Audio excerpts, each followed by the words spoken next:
Doctor, you are muted, please. നമസ്കാരം.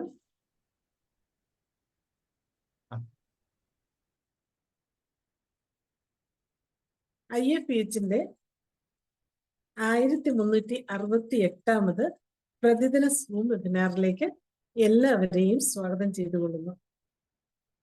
ഇന്ന് നമ്മുടെ ക്ലാസ് ആരംഭിക്കുന്നതിന് മുമ്പ് ഒരു നിമിഷം ഈശ്വര പ്രാർത്ഥന.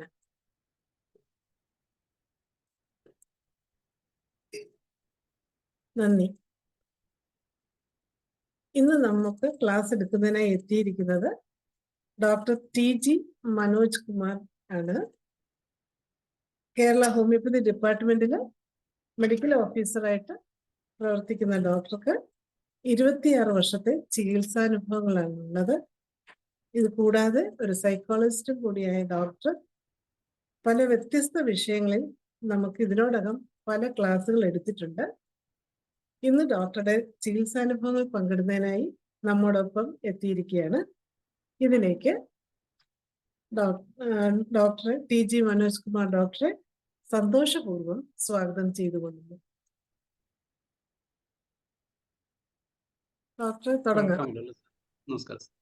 കേൾക്കാമല്ലോ? കേൾക്കാം. ക്യാമറ കുറച്ചുകൂടെ ഒന്ന് അഡ്ജസ്റ്റ് ചെയ്യാവോ? Okay, fine. പ്രിയപ്പെട്ട ഹോമിയോപ്പതി സ്നേഹികളെ, ഇന്ന് തൊട്ടുമുമ്പ് അതിഗംഭീരമായ ഒരു ക്ലാസ് കഴിഞ്ഞതാണ്. ഇന്ന് ഞാൻ സാധാരണ നിങ്ങളെല്ലാവരും നിങ്ങളുടെ എക്സ്പീരിയൻസ് ഷെയർ ചെയ്യുമ്പോൾ ഞാൻ അത്രയും കാലം എൻ്റെ എക്സ്പീരിയൻസ് ഒന്നും ഷെയർ ചെയ്യാതെ ചുറ്റും നടന്ന് കാടടക്കം വെടിവെക്കുകയായിരുന്നു.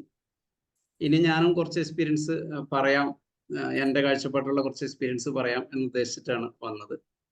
അപ്പോൾ ഹോമിയോപ്പതിനെ എപ്പോഴും നമ്മൾ നേരത്തെ ഇപ്പോൾ തൊട്ടുമുമ്പുള്ള ഡോക്ടർ പറഞ്ഞു, നമ്മൾ ഡോക്യുമെൻ്ററി എവിഡൻസ് കുറവിനെ കുറിച്ച് പറഞ്ഞു. നമ്മൾ ഡോക്യുമെൻ്ററി എവിഡൻസ് സൂക്ഷിക്കേണ്ടത് നമുക്ക് വേണ്ടി, നമുക്ക് വേണ്ടിയിട്ടാണ്. നമുക്ക് തന്നെ ഇങ്ങനെയുള്ള ഒരു കോൺഫിഡൻസ് കിട്ടും, നമ്മളിതൊക്കെ ട്രീറ്റ് ചെയ്തല്ലോ എന്ന് നമുക്ക് മനസ്സിലാക്കാൻ. നമുക്ക് എപ്പോഴും നമ്മളെക്കുറിച്ചൊരു ബോധം വേണം. നമ്മൾ തന്നെ പല കേസുകളും മറന്നു പോകും. നമ്മൾ എത്ര അധികം ആയിരക്കണക്കിന് പേഷ്യൻസിനെയാണല്ലോ നമ്മുടെ ഒരു ജീവിതകാലം നമ്മൾ ചികിത്സിക്കുക. 1000 അല്ല, 10,000 അല്ല. അപ്പൊ അതുകൊണ്ട് നമ്മുടെ വിക്ടറീസ് എല്ലാം ചിലപ്പോൾ നമ്മൾ മറന്നു. പിന്നെ രണ്ടാമത്തെ ഒരു കാര്യം എന്ന് വെച്ചാൽ, ഈ വരുന്ന രോഗികൾ ചിലപ്പോൾ നമ്മളോട് ചോദിക്കുന്ന ചോദ്യമില്ല, ഡോക്ടർ ഇതുപോലത്തുള്ള കേസ് കണ്ടിട്ടുണ്ടോ എന്ന്. കാരണം നമുക്ക് അവരുടെ വിചാരം അവർക്ക് മാത്രമേ ഈ ലോകമുള്ളൂ എന്നാണ്. അപ്പൊ നമ്മളെ സംബന്ധിച്ചോളം ഇത് എത്രയോത്തെ കേസുകളായിരിക്കും.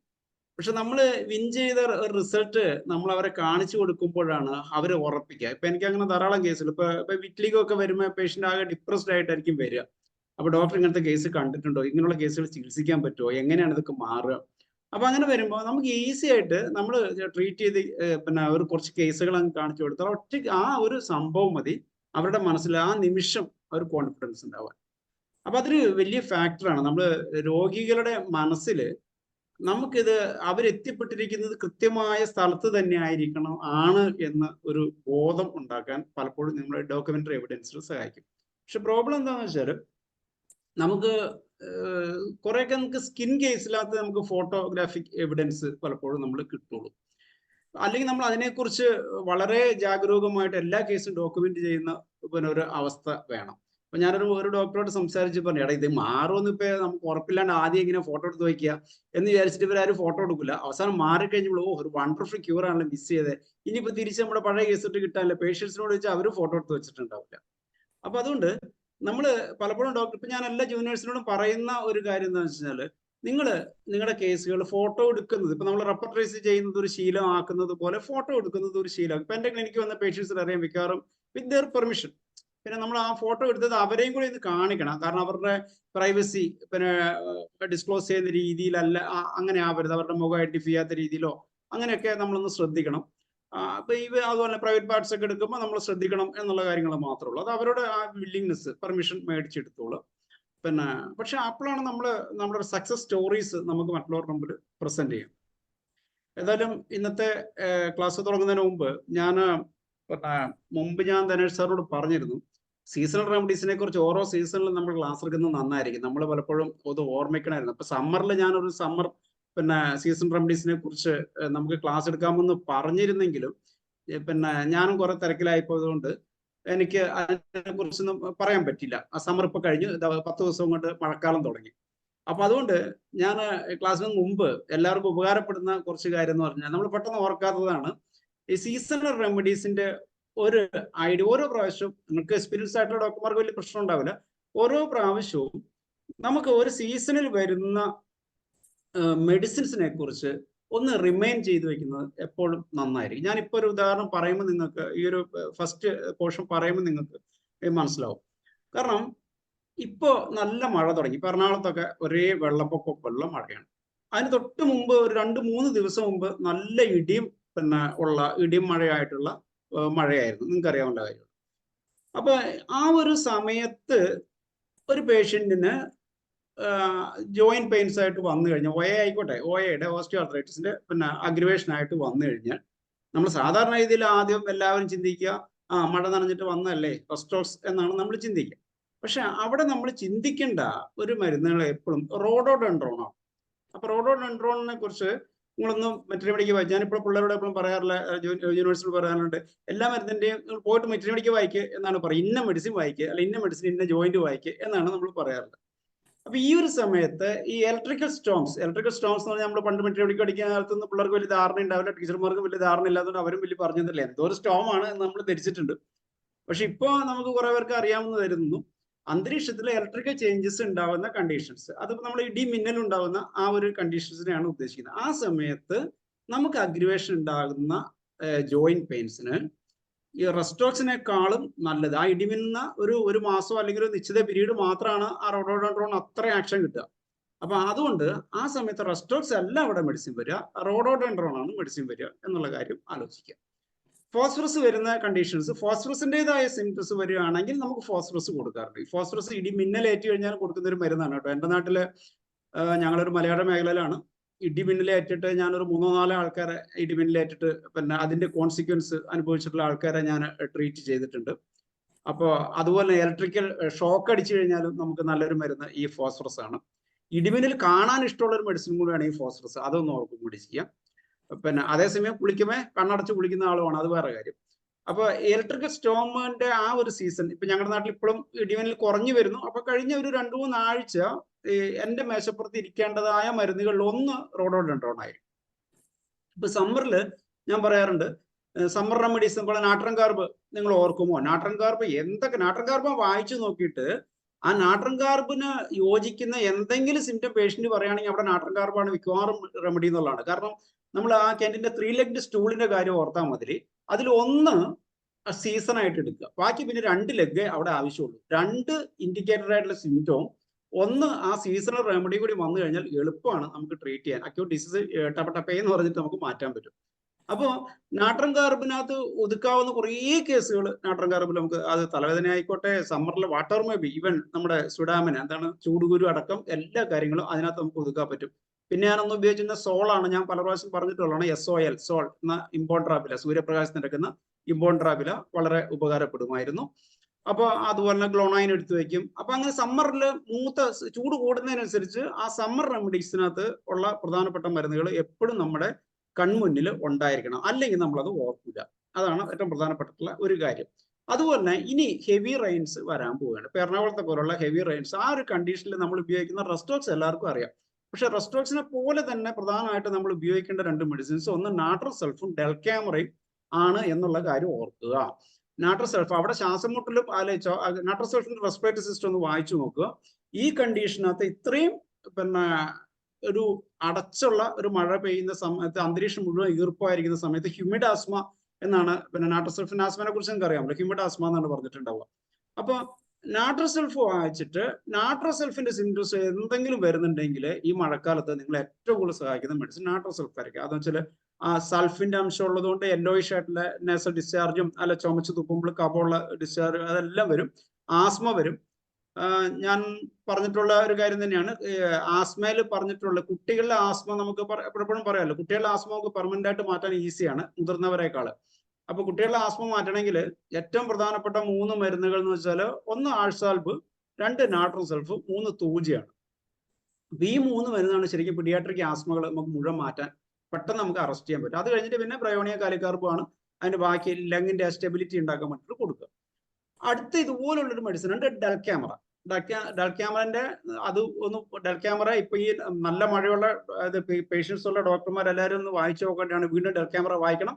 ഡൽക്യാമറയ്ക്കകത്ത് ഡൽക്യാമറിന്റെ സ്കിന്ന് ഈ സമയത്ത് മഴക്കാലത്ത് അഗ്രിവേറ്റ് ചെയ്യുന്ന സ്കിന്നിന് നമ്പർ 1 മെഡിസിൻസ് ഒന്ന് ഡൽക്യാമറ ആണ് എന്നുള്ള കാര്യം നിങ്ങൾ ഓർക്കുക. ഇതുപോലെ തന്നെ ആസ്മ വരും, മൂക്കടപ്പ്. കുട്ടികളിൽ ഏറ്റവും കൂടുതൽ മൂക്കടപ്പ് വരുന്ന, മൂക്കടഞ്ഞിട്ട് ഈ തണുപ്പ് അന്തരീക്ഷം തണുപ്പാവുമ്പോഴേക്കും മൂക്കടയുന്നു എന്ന് പറയുന്ന കണ്ടീഷനകത്ത് ഡൽക്യാമറ നിങ്ങൾക്ക് ഉപകാരപ്പെടാറുണ്ട്. പിന്നെ അതുപോലെ തന്നെ ഏറ്റവും കൂടുതൽ വരുന്ന റെപ്പർട്ടറിയിലൊക്കെ കാണുന്ന ഒരു സാധനമാണ് അരേനിയ ഡൈഡമിയം, നാജിം. അപ്പൊ ഇത് രണ്ടും കൂടി ഒന്ന് വായിച്ചു നോക്കുക. മറ്റുള്ള മെഡിസിൻസ് അല്ല നിങ്ങൾക്ക് ഉപകാരപ്പെടുന്ന പിന്നെ അലീസേപ്പ, കൽക്കരി കർപ്പ, അങ്ങനെ ധാരാളം മെഡിസിൻസ് ഉണ്ട്. പക്ഷെ ഏറ്റവും കൂടുതൽ നിങ്ങൾ ഓർക്കേണ്ടത്, റെസ്ട്രോക്സ് എല്ലാവരും ഓർക്കുമെന്നറിയാം, നാട്രസൾഫും ഡൽക്യാമറയും നിങ്ങൾ ഒന്നും കൂടി ഒന്ന് മനസ്സിരുത്തി വെക്കുക എന്നുള്ളതാണ് ഈ മഴക്കാലത്ത് നിങ്ങളെ ഓർപ്പിക്കാനുള്ള ഏറ്റവും പ്രധാനപ്പെട്ട ഒരു കാര്യം. ഡോക്ടർ, സാധാരണ കൊടുക്കുന്ന പൊട്ടൻസി ഏതാണെന്നൊരു ചോദ്യം വന്നിട്ടുണ്ട്. ഓക്കെ. സാധാരണ എന്താണെന്ന് വെച്ചാൽ ഇത് പിന്നെ എൻ്റെ ഒരു പ്രിൻസിപ്പിള് ഞാൻ എപ്പോഴും പറയാം. എന്താണെന്ന് വെച്ച് കഴിഞ്ഞാല് ഇതിനകത്ത് നമ്മൾ ക്ലിയർ കട്ട് ഇൻഡിക്കേഷൻ ഒന്നും വച്ചിട്ടല്ല എന്ന് വെച്ചാൽ നമ്മൾ ഈ 3 leg distress symptoms correct acute ഡിസീസിനകത്ത് നമ്മൾ വലിയ പൊട്ടൻഷ്യലോട്ട് പോകരുത്. നിങ്ങൾക്ക് 100% കോൺസ്റ്റിറ്റ്യൂഷണലി അല്ലെങ്കിൽ നിങ്ങൾക്ക് ഉറപ്പാണ് എങ്കിൽ മാത്രമേ ഹയർ പൊട്ടൻസി ഉപയോഗിക്കാവൂ എന്നുള്ളതാണ് എൻ്റെ ഒരു പ്രിൻസിപ്പിൾ. അതിനകത്ത് കാര്യം ഞാൻ പറയാം. ഇപ്പൊ പനിക്ക് ഒരു 100-ൽ കൂടുതൽ മരുന്നുകൾ റെപ്പർട്ടറിയിലൊക്കെ നിങ്ങൾക്ക് കാണാൻ പറ്റും. ഈ 100 മരുന്നും പനി മാറ്റിയിട്ടില്ലേ? ആ 100 മരുന്നും പനി മാറ്റും. ഇപ്പൊ ബ്രയോണിയ ഒരു ഹയർ പൊട്ടൻസിയിൽ പനി മാറ്റണമെങ്കിൽ ബ്രയോണിയ തന്നെ ആയിരിക്കും. പക്ഷേ എന്ന് വെച്ചാൽ ബ്രയോണിയ അതിന്റെ ഫുൾ ഫീച്ചേഴ്സ് ഉണ്ടെങ്കിൽ ബ്രയോണിയ 1 or 10 ഇനി അപ്പുറമുള്ള പൊട്ടൻസി ഒറ്റ ഡോസ് കൊടുത്ത് നമുക്ക് മാറ്റാൻ പറ്റും. പക്ഷെ നമുക്ക് വരുന്ന കേസുകൾ ഒന്നും ബ്രയോണിയ ആയിരിക്കണം എന്നില്ല. ബ്രയോണിയ ഒന്നും നമ്മുടെ അറിവില്ലായ്മ കൊണ്ട് ചിലപ്പോൾ തോന്നുന്നതായിരിക്കും.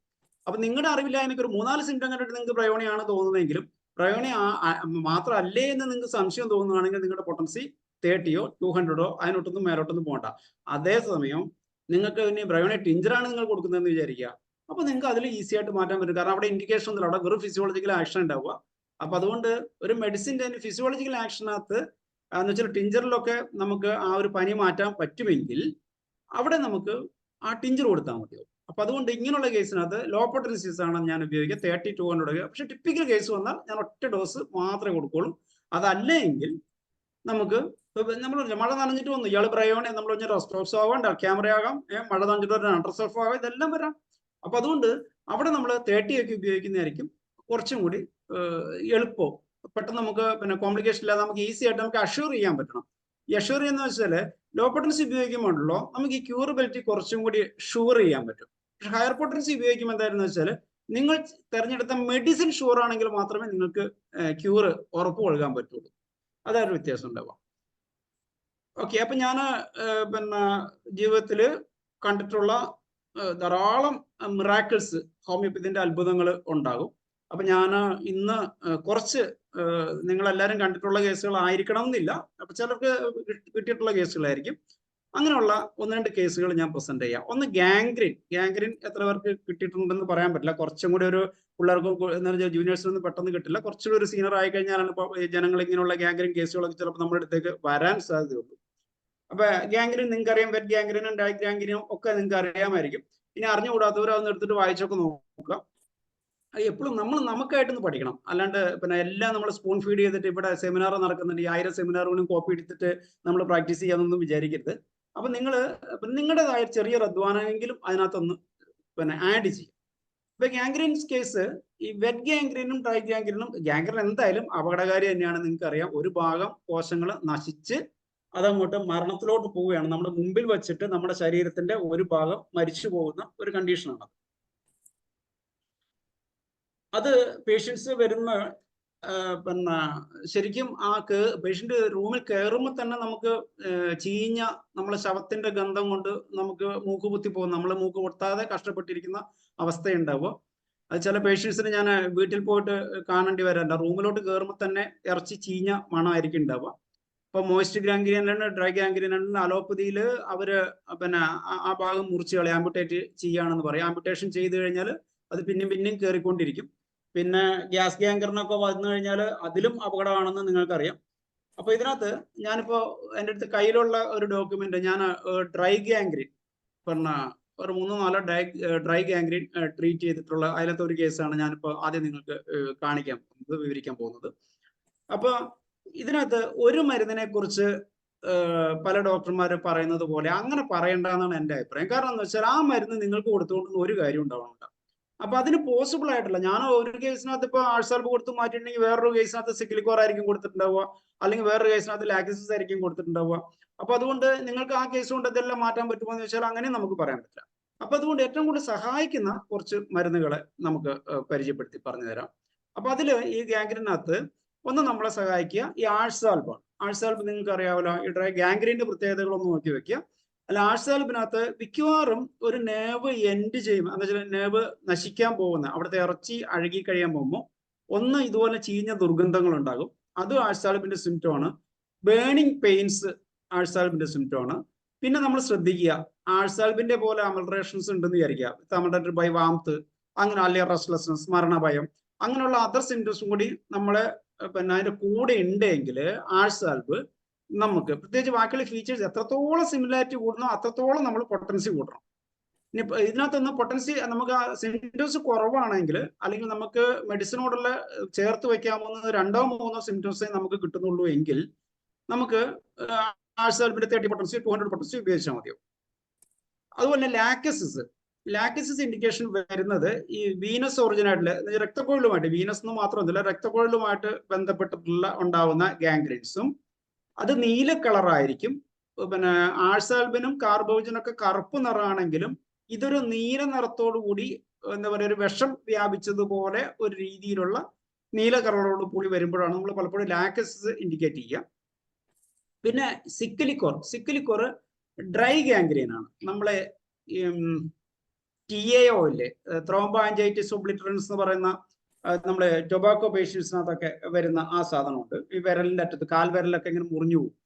അപ്പൊ ഞാൻ വയനാടിന് അടുത്തുള്ള പ്രദേശത്താണ് ഞാൻ താമസിക്കുന്നത്. അപ്പൊ ഈ വയനാടിന്റെ ഒരു പ്രത്യേകത വെച്ചാൽ അവിടെ ധാരാളം ട്രൈബൽസ് ഈ ടൊബാക്കോ ധാരാളം ഉപയോഗിക്കുന്ന ആൾക്കാരാണ്. അവർക്ക് പിന്നെ കാല് മുറിഞ്ഞു പോകുമെന്ന് പറഞ്ഞാൽ, ഒരു കാലിന് തകരാറ് വന്നു കഴിഞ്ഞാൽ ഒന്നും അവരതിനെ പുക വലിച്ചു കഴിഞ്ഞാൽ, വായക്കട പുക വലിച്ച് എങ്ങനെയാ സാറേ വിരലിന്റെ കാല് മുറിഞ്ഞു പോവുക എന്നാണ് അവർ ചിന്തിക്കുക. അത് മാത്രമല്ല, ഒരുവിധ എഡ്യൂക്കേറ്റഡ് ആയിട്ടുള്ള ആൾക്കാരോട് പറഞ്ഞാൽ പോലെ ഇത് ശ്വാസകോശയുടെ വലിച്ചു പോകുന്ന സാധനങ്ങളാണ് കാലിന്റെ രക്തക്കുഴലിനെ ബാധിക്കുക എന്നൊക്കെയാണ് അവരുടെ ന്യായങ്ങൾ ഉണ്ടാവുക. അപ്പൊ അവരിൽ പല ആൾക്കാർക്ക് നമുക്ക് കുഷ്ഠരോഗികളിലൊക്കെ കാണുന്ന പോലെ 2-3 വിരലൊക്കെ അങ്ങ് പോയിട്ടുണ്ടാവും. കാരണം അത് ഒടിഞ്ഞു പോകുന്ന പോലെ പോകും. അപ്പൊ ആ രക്തക്കുഴലിനെ നമുക്ക് റീകറക്റ്റ് ചെയ്യാൻ വേണ്ടിയിട്ട് നമ്മൾക്ക് ഈ സിക്ലിക്കോറും കൊണ്ട് പറ്റും. അത് TAOയിലും പറ്റും. അതുപോലെ റൈനോൾഡ്സ് ഡിസീസ് നിങ്ങൾക്ക് അറിയാമായിരിക്കും. ഇനി അറിയില്ലാതെ ഓർമ്മയില്ലെങ്കിൽ നമ്മളൊന്ന് എഴുതി വെച്ചിട്ട് പിന്നെ പോയിട്ട് ഒന്ന് വായിച്ചു നോക്കുക. അപ്പോൾ അതിനകത്തൊക്കെ ഈ സിക്ലിക്കോർ നമുക്ക് ഉപകാരപ്പെടും. സിക്ലിക്കോറിനും ബേണിംഗ് പെയിൻ തന്നെയാണ്. തണുപ്പ് കൊണ്ടാണ് അമൽട്രേഷൻ. ആഴ്സാൽബിന് വാംത്ത് കൊണ്ടാണ് അമൽട്രേഷൻ. പിന്നെ ആന്ത്രാസിനം നിങ്ങൾക്ക് അറിയാം, അട്രോഷ്യസ് ബേണിംഗ് പെയിൻ എന്നാണ് പറയുക. അതിഭീകരമായ പുകച്ചിലായിരിക്കും, സഹിക്കാൻ പറ്റാത്ത ക്യാൻസർസ് ഒക്കെ വരുന്ന ക്യാൻസറിനൊക്കെ ബേണിംഗ് പെയിൻ വരുമ്പോൾ ഈ ആന്ത്രാസിനം നമുക്ക് ഉപയോഗിക്കാറുണ്ട്. പിന്നെ സൈലീഷ്യ പിന്നെ നിങ്ങൾക്കറിയാമല്ലോ, സൈലീഷ്യ ഇതുപോലെ തന്നെ ഏത് ഇൻഫെക്ഷൻ അതിന്റെ അവസാന ഘട്ടമായി കഴിഞ്ഞാൽ ഹെപ്പാസെൽഫ് വേദനയും കൂടി ഉള്ള കണ്ടീഷൻ ആയിരിക്കും. ഹെപ്പാസെൽഫിന്റെ ഘട്ടം കൂടി കഴിഞ്ഞാലാണ് സൈലീഷ്യന്റെ ഘട്ടം വരിക. കാരണം വേദന ഉണ്ടാവുക എന്ന് വെച്ചാൽ അവിടെ നെർവ് എൻഡിക്സിലൊക്കെ അവിടെ ബാക്കിയുണ്ടെന്ന് അർത്ഥം. പക്ഷെ സൈലീഷ്യ ആകുമ്പോൾ ആ ഘട്ടം കൂടി കഴിഞ്ഞിട്ടുണ്ടാവും, ശരിക്കുള്ള ചീഞ്ഞിട്ടുള്ള അവസ്ഥ വന്നിട്ടുണ്ടോ. കാർബോവിജും നമ്മൾ എൻഡ് സ്റ്റേജിൽ, മനുഷ്യന്റെ മൊത്തത്തിലുള്ള ഏത് എൻഡ് സ്റ്റേജിലും, അതുപോലെ ഒരു കടാവറിനെ പിന്നെ റിവൈവ് ചെയ്യാൻ കാർബോവിജ് സഹായിക്കുന്നത് പോലെ ശരീരത്തിന്റെ പ്രകൃതവും ഒരു ശരീരത്തിന്റെ ഒരു പർട്ടിക്കുലർ അവയവത്തിനായാലും ആ ഭാഗത്ത് നാശം സംഭവിക്കുമ്പോൾ നമുക്ക് കാർബോവിജ് ഉപയോഗിക്കാം. പിന്നെ ചൈന പക്ഷെ മോയിസ്റ്റ് ഗാംഗ്രീൻ ആണ് എന്നുള്ള കാര്യം ഒന്ന് ഓർക്കുക. പിന്നെ ടാരന്റുല ഹിസ്പാനിക്ക, അതിന്റെ പെയിന്റ് ഇന്റൻസിറ്റി, ഒരു നേവ്സ് കൂടുതലുള്ള ഭാഗങ്ങളിൽ അസഹനീയമായ വേദന ഉണ്ടെങ്കിലാണ് നമ്മൾ ടാരന്റുല ഹിസ്പാനിക്ക ഉപയോഗിക്കുക. അപ്പൊ ഞാൻ ഇതുകൊണ്ട് ക്യൂർ ചെയ്ത ഒരു കേസ് ഞാൻ കാണിച്ചു തരാം.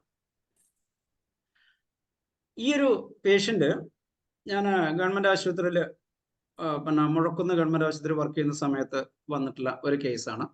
ഈ പേഷ്യന്റിന്റെ വിരല് നിങ്ങൾ നോക്കുക. ഈ പേഷ്യന്റിന്റെ വിരലില് എൻ്റെ അടുത്ത് വരുമ്പോന്ന് വെച്ചാൽ അയാളുടെ ഒരു പിന്നെ കയ്യിലെ വിരലുകൾ പിന്നെ 2 നമുക്ക് കാണാം. പിന്നെ നടുവിലുള്ള വിരലുകളും അതുപോലെ ചൂണ്ട് വിരലിന്റെ അറ്റത്തും ഗാംഗ്രീൻ ബാധിച്ചിട്ടുണ്ട്. അത് മാത്രമല്ല, ഇയാളുടെ കാലിന്റെ നഖത്തിന്റെ മുകളിൽ ഗാംഗ്രീൻ തുടങ്ങിയിട്ടുണ്ടായിരുന്നു. ഈ പേഷ്യന്റ് ഇതുപോലെ മുറിയിലേക്ക് വരുമ്പോൾ തന്നെ നമുക്ക് മണത്തിട്ട് ഇരിക്കാൻ പറ്റില്ല. ഇയാള് ഒരു മത്സ്യവില്പനക്കാരന് മറ്റായിരുന്നു.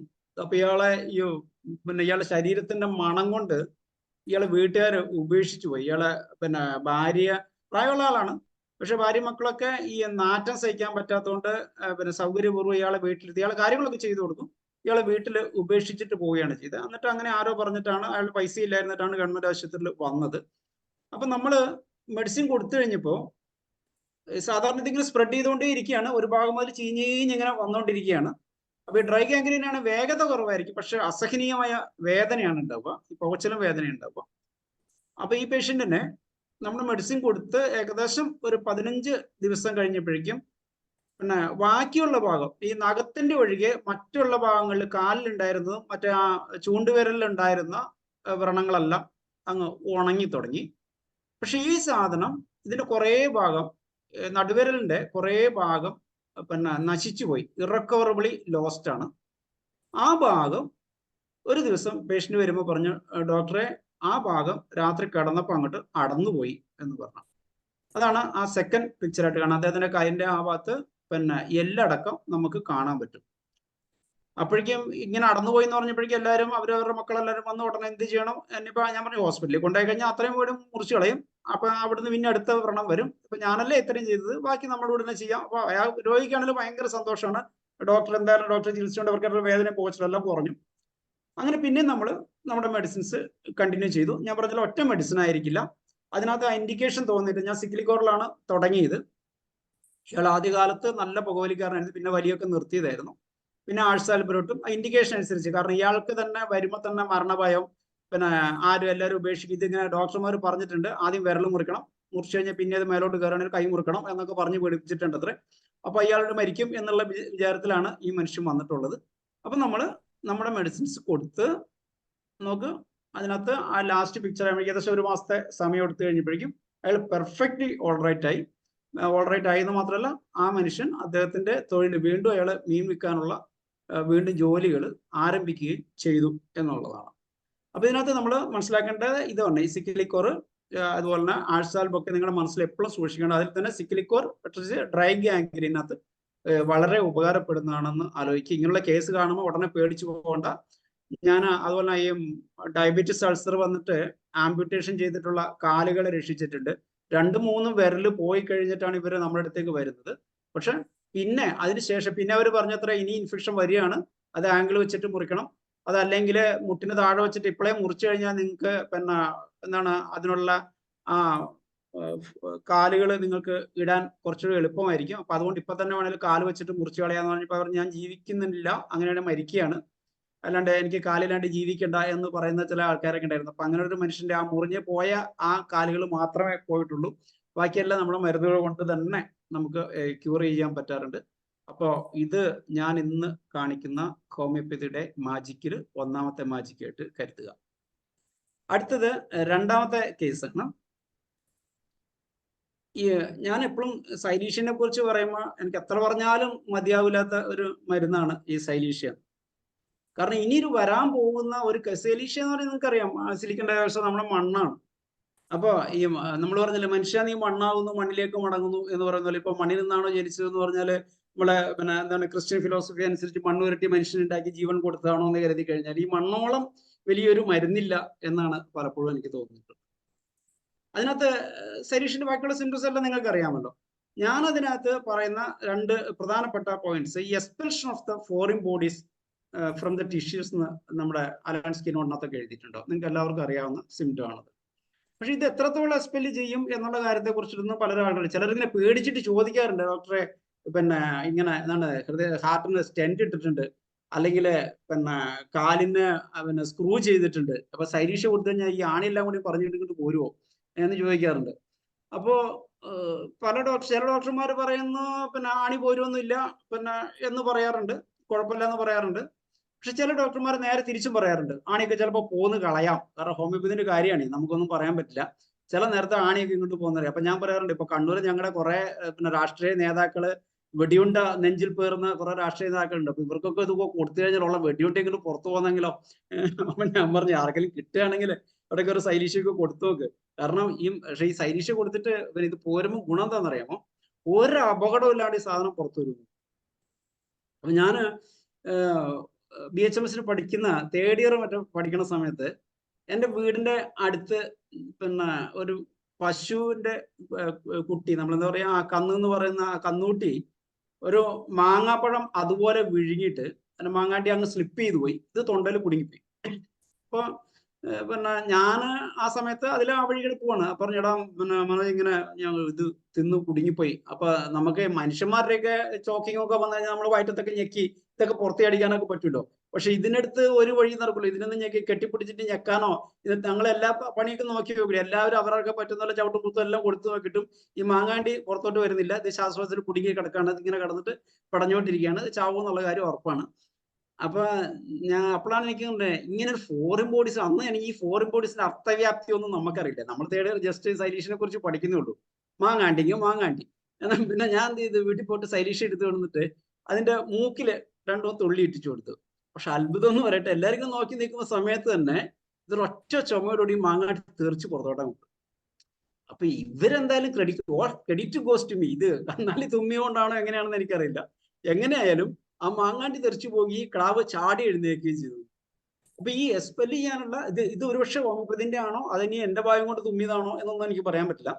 പക്ഷെ പിന്നെ അതിനുശേഷം ഈ സൈലീഷിനെ കുറിച്ചിട്ട് അതിനെക്കുറിച്ച് ഞാൻ വീണ്ടും വായിക്കുമ്പോ ഈ സൈലീഷിന്റെ എക്സ്പ്രഷൻ ഓഫ് ഈ ഫോറിൻ ബോഡീസ് എന്നുള്ള ഒരു അപാരമായ ശേഷികൾ എനിക്ക് പലർക്കും അനുഭവപ്പെടുന്നുണ്ട്.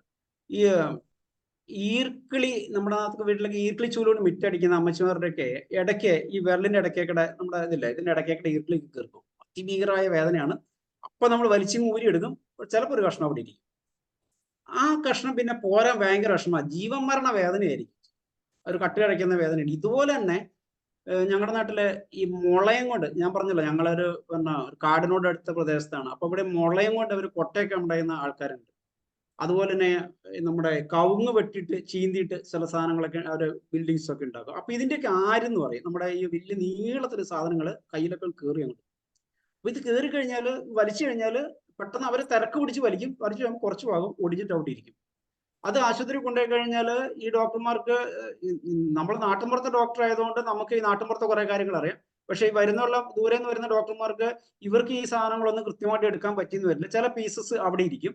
ഇത് എത്രയോ വർഷങ്ങൾ അവരെ കഷ്ടപ്പെടും. അതുപോലെ തന്നെ ഈ കുപ്പിച്ചില്ല് കൊണ്ടിട്ട് ഇഞ്ചുറി പറ്റിക്കഴിഞ്ഞാൽ, പ്രത്യേകിച്ച് നമ്മുടെ ആശുപത്രിയിലൊക്കെ മരുന്ന് കൊടുക്കുന്ന ചെറിയ കുപ്പിച്ചില്ലുകളില്ലേ, അതൊക്കെ കയറി കഴിഞ്ഞാൽ നമുക്ക് അറിയുമല്ലോ. കാരണം അത് ഊണ്ട് എങ്ങനെയൊക്കെ തുറന്നു കഴിഞ്ഞാലും ഈ ചോരേന്റെ ഇറച്ചിനും അവിടെ ഇരിക്കുമേ, അതും കൂടെ മിക്സ് ചെയ്യുമ്പോൾ ഒരിക്കലും ഈ കുപ്പിച്ചില്ല് നമുക്ക് കണ്ടെടുക്കാൻ പറ്റില്ല. പക്ഷെ ഈ വൂണ്ട് ഹീൽ ചെയ്യുമോ? ഒരു കാലത്തോട്ട് ഹീൽ ചെയ്യില്ല. നിത്യം ഇങ്ങനെ കഷ്ടപ്പെടുത്തിക്കൊണ്ടിരിക്കും. നിങ്ങൾ അങ്ങനെയുള്ള സമയത്ത് നിങ്ങൾക്കൊരു സംശയം തോന്നുന്നുണ്ടെങ്കിൽ നിങ്ങൾ ഈ സൈലീഷ് ഒന്ന് കൊടുത്തു നോക്ക്. ഭയങ്കര രസകരമാണ്. ഈ വലിയ നീളമുള്ള കമ്പ് അതുപോലെ നീട്ട് പുറത്തോട്ട് വരുന്നത്. നമ്മൾ ഒരു 2 ആഴ്ച കൊണ്ട് ഈ കമ്പ് പുറത്തു വരാൻ നമുക്ക് അത്ഭുതം വിചാരിച്ചു. അപ്പൊ ഈ അന്നാ പറഞ്ഞില്ലേ, ഈ കമ്പ് പുറത്തു വന്നു കഴിയുമ്പോഴാണ് നമ്മൾ ഫോട്ടോ എടുത്തില്ലോ എന്നുള്ള കാര്യം ആദ്യം പറഞ്ഞു. കാരണം ആദ്യമേ ഫോട്ടോ എടുത്ത് വെക്കേണ്ടതായിരുന്നു. കമ്പ് കൊടുത്തു സാറേ ഇത്രയും എന്നുള്ളത്, നമ്മളിപ്പോ ഒരു കമ്പ് കിട്ടിയെന്ന് പറഞ്ഞിട്ട് വന്നു കഴിഞ്ഞാൽ നമുക്ക് വിശ്വസിക്കാൻ പറ്റുമോ? അല്ലാണ്ട് ഇവര് പറഞ്ഞെന്ന് പറഞ്ഞാൽ നമുക്ക് ഇതാണ് കയറിയെന്നുള്ള കാര്യം നമുക്ക് മനസ്സിലാവും. പക്ഷെ ഈ കമ്പ് പുറത്തു വരുമ്പോൾ നമുക്കാണ്. അപ്പൊ അതുകൊണ്ട് ഈ ഫോട്ടോ എടുക്കുന്ന കാര്യം പലപ്പോഴും ഓർത്ത് വെക്കുക. അത് എല്ലാം നമുക്ക് പ്രൂവൻ കിട്ടിയെന്ന് വരില്ല. പക്ഷെ ചില സമയത്ത് നമുക്ക് തന്നെ അത്ഭുതം തോന്നുന്നു. ഹോമിയോപ്പതിന്റെ ലോകത്ത് നമുക്ക്, അല്ലെങ്കിൽ നമ്മുടെ പുതിയ സ്റ്റുഡൻസിന് മുഴുവൻ ഇങ്ങനെയുള്ള അത്ഭുതങ്ങൾ ഹോമിയോപ്പതിയിൽ പ്രവർത്തിക്കും. വേറെ ഏതെങ്കിലും സിസ്റ്റത്തിൽ ഇത് പോസിബിൾ ആണോ നോക്കി. എവിടെയെങ്കിലും നിങ്ങൾ കേട്ടിട്ടുണ്ടോ ഈ ഫോറിൻ ബോഡി എക്സ്പെൽ ചെയ്യാനുള്ള ഒരു മരുന്ന് അലോപ്പതിയിലോ ഈവൻ ആയുർവേദം, എനിക്ക് കുറച്ച് ആയുർവേദം അറിയാം, ഒരിടത്തും കേട്ടതായിട്ട് എന്റെ ഓർമ്മയില്ല. അപ്പൊ ഈ expulsion of the foreign bodies എന്ന് പറയുന്നത്, ഇങ്ങനെ ശരീരത്തിന് കയറിക്കഴിഞ്ഞ ഫോറിൻ ബോഡീസിനെ എല്ലാം എക്സ്പെൽ ചെയ്യാൻ സൈലീഷ് സഹായിക്കും. അത് ആ ഒരു പോയിന്റിൽ മാത്രമല്ല, നിങ്ങൾ ലോജിക്കൽ പ്രിസ്ക്രിപ്ഷൻ ആയിട്ട് എടുക്കേണ്ട ഒരു കാര്യം എന്താണെന്ന് വെച്ചാൽ, ഫോറിൻ ബോഡി എന്ന് പറയുന്ന ഡെഫിനിഷൻ നമ്മുടെ ശരീരത്തിന് വേണ്ടാത്ത സാധനങ്ങളാണ് നമുക്ക് ഫോറിൻ ബോഡി.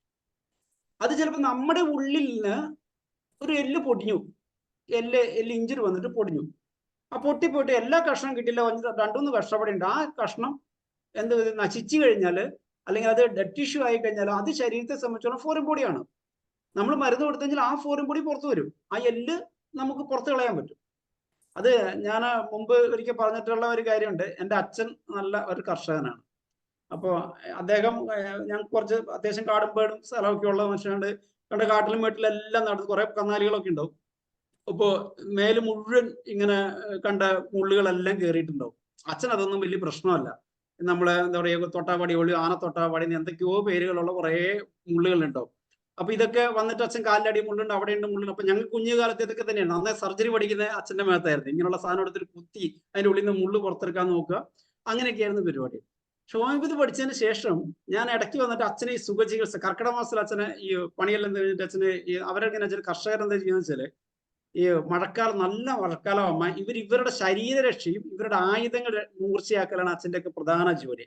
പിന്നത്തെ അടുത്ത മഴക്കാലം മാറിക്കഴിഞ്ഞാൽ അവർക്ക് പണിയെടുക്കേണ്ടതായതുകൊണ്ട് അവർ ആ മാസം ഒരു മാസമൊക്കെ കഷ്ടി കിട്ടുന്ന സമയത്ത് അന്ന് അവരുടെ കർക്കിടക മരുന്നുകളൊക്കെ കഴിച്ച് അവരുടെ ശരീരം ഫിറ്റ് ആക്കും. അതുപോലെ തന്നെ അച്ഛൻ്റെ പണിയായുധങ്ങളെല്ലാം എടുത്ത് വൃത്തിയാക്കി നീറ്റാക്കി അതിനെ തല്ലി കുത്തി എല്ലാം നാശമായി ശരിയാക്കി വെക്കലാണ് അച്ഛൻ്റെ ജോലി ഉണ്ടാവുക. അപ്പൊ ഈ സമയങ്ങളിൽ ഞാൻ ചെയ്യുന്ന ഒരു പരിപാടിയുണ്ട്. അച്ഛനിടയ്ക്ക് ഈ ആഴ്ചയിൽ ഇടയ്ക്ക് ഒരു 2-3 ദിവസം സൈലീഷ് കൊടുക്കും. ഈ സൈലീഷ് കൊടുക്കുമ്പോഴാണ് അച്ഛന്റെ ദേഹത്തുള്ള മുള്ളുകളെല്ലാം ഇങ്ങനെ പുറത്തു വരിക. അച്ഛൻ ഇങ്ങനെ ഒന്നും ചൊറിയും. ഇതെന്താണ് സംഭവിക്കുന്നത് എന്ന് പറഞ്ഞാല് പണ്ടപ്പുളവും കയറിയ തൊട്ടാവാടി മുള്ളുകൾ, ഇങ്ങനെയുള്ള കുറേ മുള്ളുകൾ അച്ഛൻ്റെ മേത്ത്. ഇത് നിങ്ങൾക്ക് പ്രയോഗിക്കാവുന്നതാണ്. എന്താ കാര്യം എന്ന് വെച്ചാൽ ഒരു ക്ലീനിങ് പ്രോസസ്. ഞാൻ പറഞ്ഞല്ലോ, what ever may be the foreign body inside U, it may be from outside or it is നമ്മുടെ ഉള്ളിൽ നിന്ന് വരുന്ന തന്നെ ചില ഫോറിൻ ബോഡി. ശരീരത്തിന് ആവശ്യമില്ലാത്ത എല്ലാം ഫോറിൻ ബോഡിയാണ്. ഒരു renal stone, it's A foreign body. ആ ശരീരത്തിന് അവിടെ പിന്നെ ആവശ്യമുള്ള സാധനമാണ്. അതിനെ എക്സ്പെൽ ചെയ്യാൻ നിങ്ങൾക്ക് ഒരു പക്ഷേ നിങ്ങളുടെ സൈലീഷ സഹായിച്ചു എന്ന് വരാം. അപ്പൊ ഈ മെഡിക്കൽ ഞാൻ പറഞ്ഞില്ല, ചില പേഷ്യൻസ് സെൻസിറ്റീവ് ആണെങ്കിൽ ഈ ആണിയൊക്കെ ചിലപ്പോ പുറത്ത് വന്നു വരും. എനിക്ക് ഒരു കേസിനകത്ത് പിന്നെ ലൂസായിട്ടുള്ള സാധനങ്ങൾ പെട്ടെന്ന് വരും. എങ്ങനെ അതിന്റെ പൊട്ടൻസി രണ്ടുപേര് ചോദിച്ചിരിക്കുന്നു. മാഡം 30 or 200 ഇതിനകത്തൊക്കെ 30 സൈലീഷ് 30 or 200 മതി. ഈ 30 കൊണ്ട് തന്നെ 30 ഒക്കെ ആകുമ്പോൾ നമുക്ക് 2-3 നേരം വെച്ചിട്ടൊക്കെ കൊടുക്കാം. ഈ സൈലീഷ് ടിപ്പിക്കൽ പക്ഷേ ഈ സൈലീഷ് ടിപ്പിക്കൽ ആണെങ്കിൽ ആ പേഷ്യന്റിന് സൈലീഷിന്റെ മുഴുവൻ സിംറ്റം ഉണ്ടെങ്കിൽ ഒരു ഡോസ് കൊടുത്തു കഴിഞ്ഞാൽ എന്ത് അത്ഭുതങ്ങൾ സംഭവിച്ചു കളയും.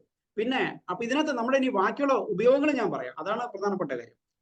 ഇനി നമ്മുടെ ഫോറിൻ ബോഡി ആയിട്ട് ഇപ്പൊ നമ്മുടെ ശരീരത്തെ കുത്തിവെച്ചിട്ടുള്ള കുറെ സാധനം ഉണ്ടല്ലോ, നമ്മുടെ വാക്സിനേഷൻസ്.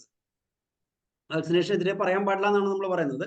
പക്ഷെ വാക്സിനേഷൻ സൈഡ് എഫക്ട് നമുക്ക് കളയാമല്ലോ. ഇപ്പൊ നമ്മള് വാക്സിനേഷനെ കുറിച്ചിട്ട് ഈ പറയുമ്പോ ഹോമിയോപ്പതിക്കാർ എന്തിന് വാക്സിനേഷൻ ഭയക്കണം എന്ന് പറയാം. കാരണം ഹോമിയോപ്പതിയുടെ ഒരു ശോഭനകാലം വരുന്ന വെച്ചാൽ ഇവർ ഈ വാക്സിനേഷൻ ചെയ്തുകൊണ്ട് ലോകത്തെ മുഴുവൻ ആൾക്കാരും ഹോമിയോപ്പതി ചികിത്സ ചെയ്യാൻ പറ്റിയ രോഗികളെയാണ് നമുക്ക് കിട്ടിയിരിക്കുന്നത് എന്നുള്ള കാര്യമാണ് നമ്മൾ മനസ്സിലാക്കേണ്ടത്.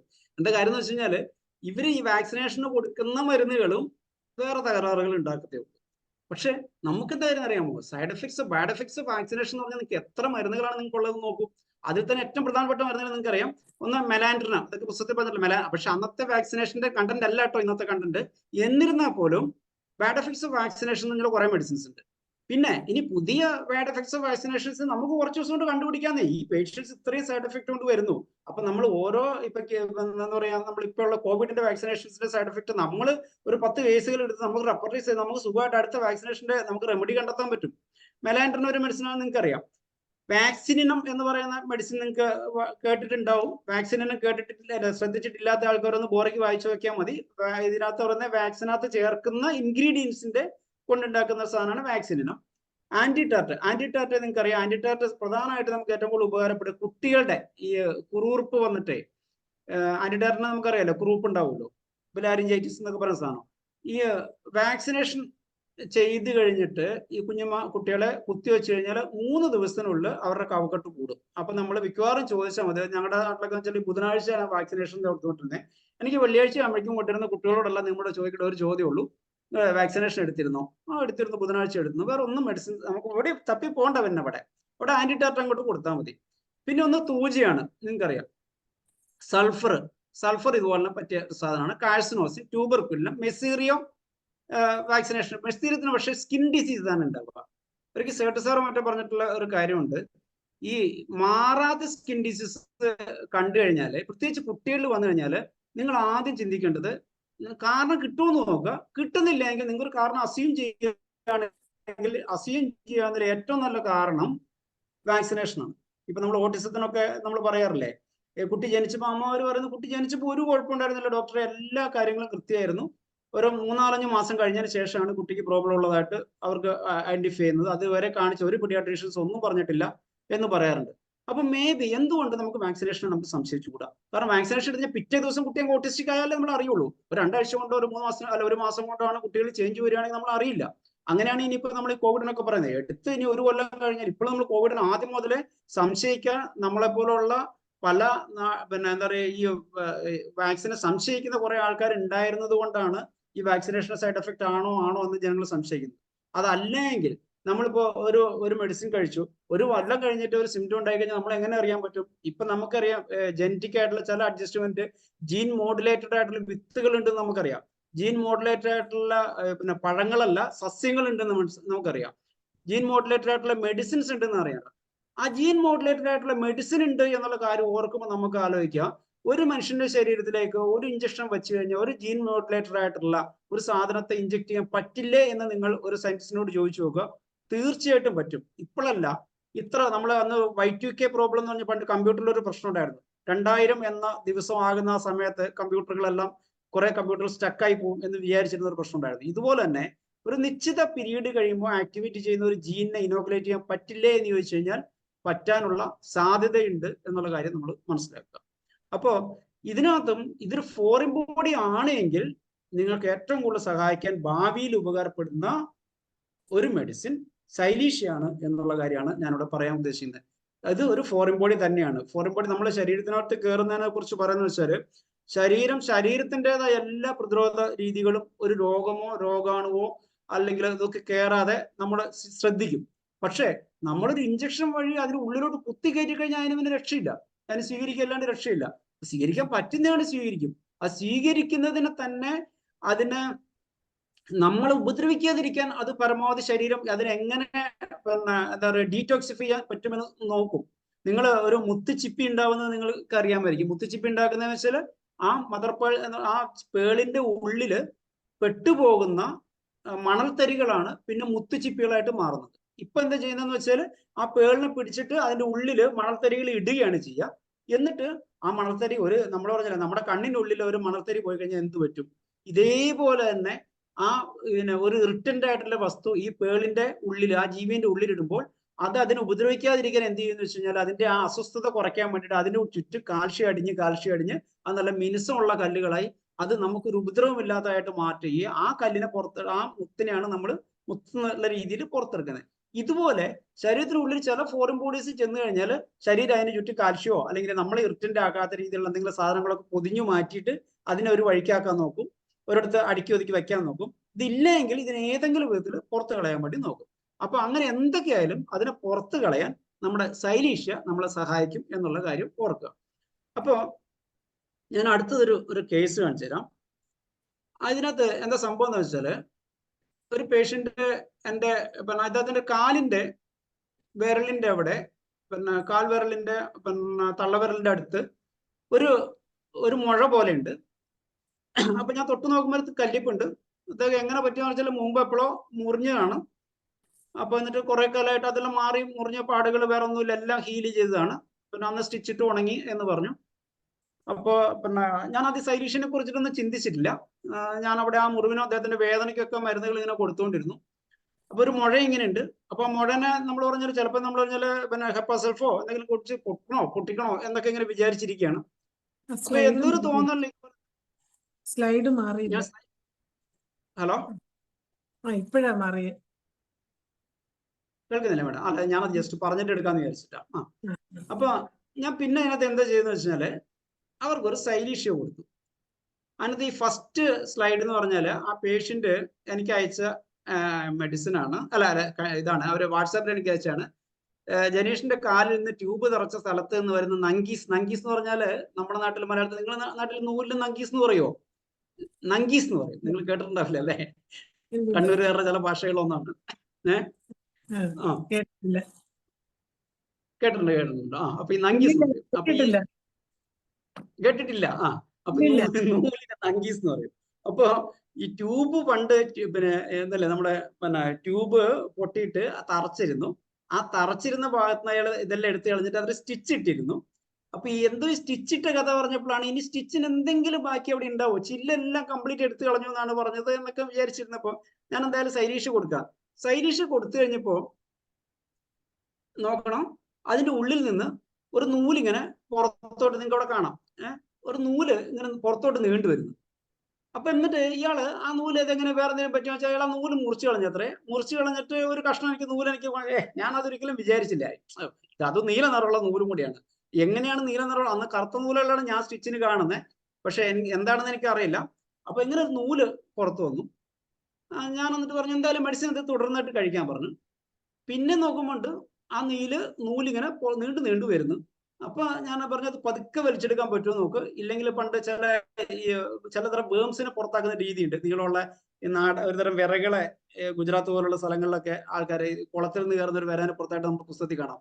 ഒരു തീപ്പെട്ടി കമ്പിങ്ങനെ ചുറ്റി വെച്ചിട്ട് അതിങ്ങനെ നീളുന്നതിനനുസരിച്ച് പതുക്കെ വളരെ സാവകാശം പുറത്ത് ഒറ്റ വലിച്ചാൽ കിട്ടൂല. അപ്പൊ ഞാൻ പറഞ്ഞത് ഉള്ളിലോട്ട് പോകാണ്ട് പതുക്കെ ഇതിനെ കുറച്ച് ദിവസം കൊണ്ട് നമുക്ക് വലിച്ച് പുറത്തിറക്കാൻ പറ്റുമോ നോക്കാമെന്ന് പറഞ്ഞു. ഞാൻ എന്നാണ് കയറിയെന്ന് വെച്ചപ്പോഴാണ് അവർ പറഞ്ഞത് 2018 കയറിയായിരുന്നു. 2024 കഴിഞ്ഞ മാസമാണ് കേസ് വരുന്നത് ആലോചിച്ചോണം. അപ്പൊ ഈ 6 വർഷത്തോളം ഈ സ്കിന്നിലിരുന്ന നൂലാണ് ഈ നമ്മുടെ സൈരീഷ് കൊടുത്ത് പുറത്തു വന്നത്. ആ നൂലിന്റെ നീളമാണ് നിങ്ങൾക്ക് അപ്പുറത്ത് കാണുന്നത്. അവരുടെ മുകളിലുള്ള ലെറ്റേഴ്സിന്റെ സൈസ് നോക്കി കഴിഞ്ഞാൽ മനസ്സിലാവും. ഏത് അത്രയും ബാക്കി എനിക്ക് കിട്ടിയതാണ്. അതിന് ബാക്കിയുള്ള ഭാഗം അയാൾ ആദ്യം കുറച്ച് മുറിച്ചു കളഞ്ഞു എന്ന് പറഞ്ഞു. ഒന്ന് ആലോചിച്ച് നോക്ക്, ഇത് സൈരീഷയുടെ അത്ഭുതമാണ്. നമുക്ക് ഇത്ര നീളമുള്ള ഒരു നൂല് ഇത്രയും കാല ശരീരത്തിനുള്ളിരുന്ന് നമുക്ക് വിശ്വസിക്കാൻ തന്നെ പറ്റുന്നില്ല. നിങ്ങൾക്ക് ഇതുപോലെ ഇനിയിപ്പോ നിങ്ങൾ കേട്ടിരിക്കുന്ന ഡോക്ടർമാർ സീനിയേഴ്സിന് ഇതിനും വലിയ അത്ഭുതങ്ങളുണ്ട്. ഞാനെപ്പോഴും ക്ലാസ് എടുക്കുമ്പോൾ അവർക്ക് ഡിസ്കഷന് വേണ്ടിയിട്ട് ഒരു സമയം പറഞ്ഞു കൊടുക്കാറുണ്ട്. കാരണം എന്ന് വെച്ചാൽ എന്നേക്കാൾ ഭയങ്കര രസകരമായ ഇത് കാര്യങ്ങൾ പറയുമ്പോഴായിരിക്കും മറ്റുള്ള ഡോക്ടർമാർ അവരുടെ കേസുകളിലെ അത്ഭുതങ്ങൾ ഓർക്കുക. അപ്പൊ ഞാനത് കാണാത്തവർക്കായിട്ട് കാണിച്ചതാണ്. 2018 ശരീരത്തിനുള്ളിൽ കയറിയ ഒരു നൂല് 6 വർഷങ്ങൾക്ക് ശേഷം 2024 ഏപ്രിൽ പുറത്തു വന്നത് നമ്മുടെ സൈരീഷ്യ 2 ആഴ്ച കൊടുത്തതാണ്. അപ്പൊ ഇത് ഒരു സൈരീഷ്യയുടെ മാജിക്കായിട്ട് മനസ്സിൽ ഉറപ്പിക്കുക. ഒറ്റ കേസോടും പറയാനും സമയം ഉണ്ടാവുമെന്ന് തോന്നുന്നു. അടുത്തത് നേസൽ പോളിപ്പ്. നേസൽ പോളിപ്പും പല ആൾക്കാരും കുറച്ച് വിഷമമുള്ള വിഷയമായിട്ട് പറയാറുണ്ട്. അപ്പൊ ഈ പോളിപ്പ് എന്ന് പറഞ്ഞാൽ നിങ്ങൾക്കറിയാമല്ലോ, ഒരു ദശ, അതിന്റെ ഒരു എന്താണ് പെഡങ്കിൾ എന്ന് പറയുന്ന രീതിയിൽ അതിന്റെ ഒരു അറ്റം ഉണ്ടാവും. അവിടുന്ന് ഇങ്ങനെ വീർത്തിട്ട് തൂങ്ങിക്കിടക്കുന്ന മാംസഭാഗങ്ങളെയാണ് നമ്മൾ പോളിപ്പ് എന്ന് പറയാം.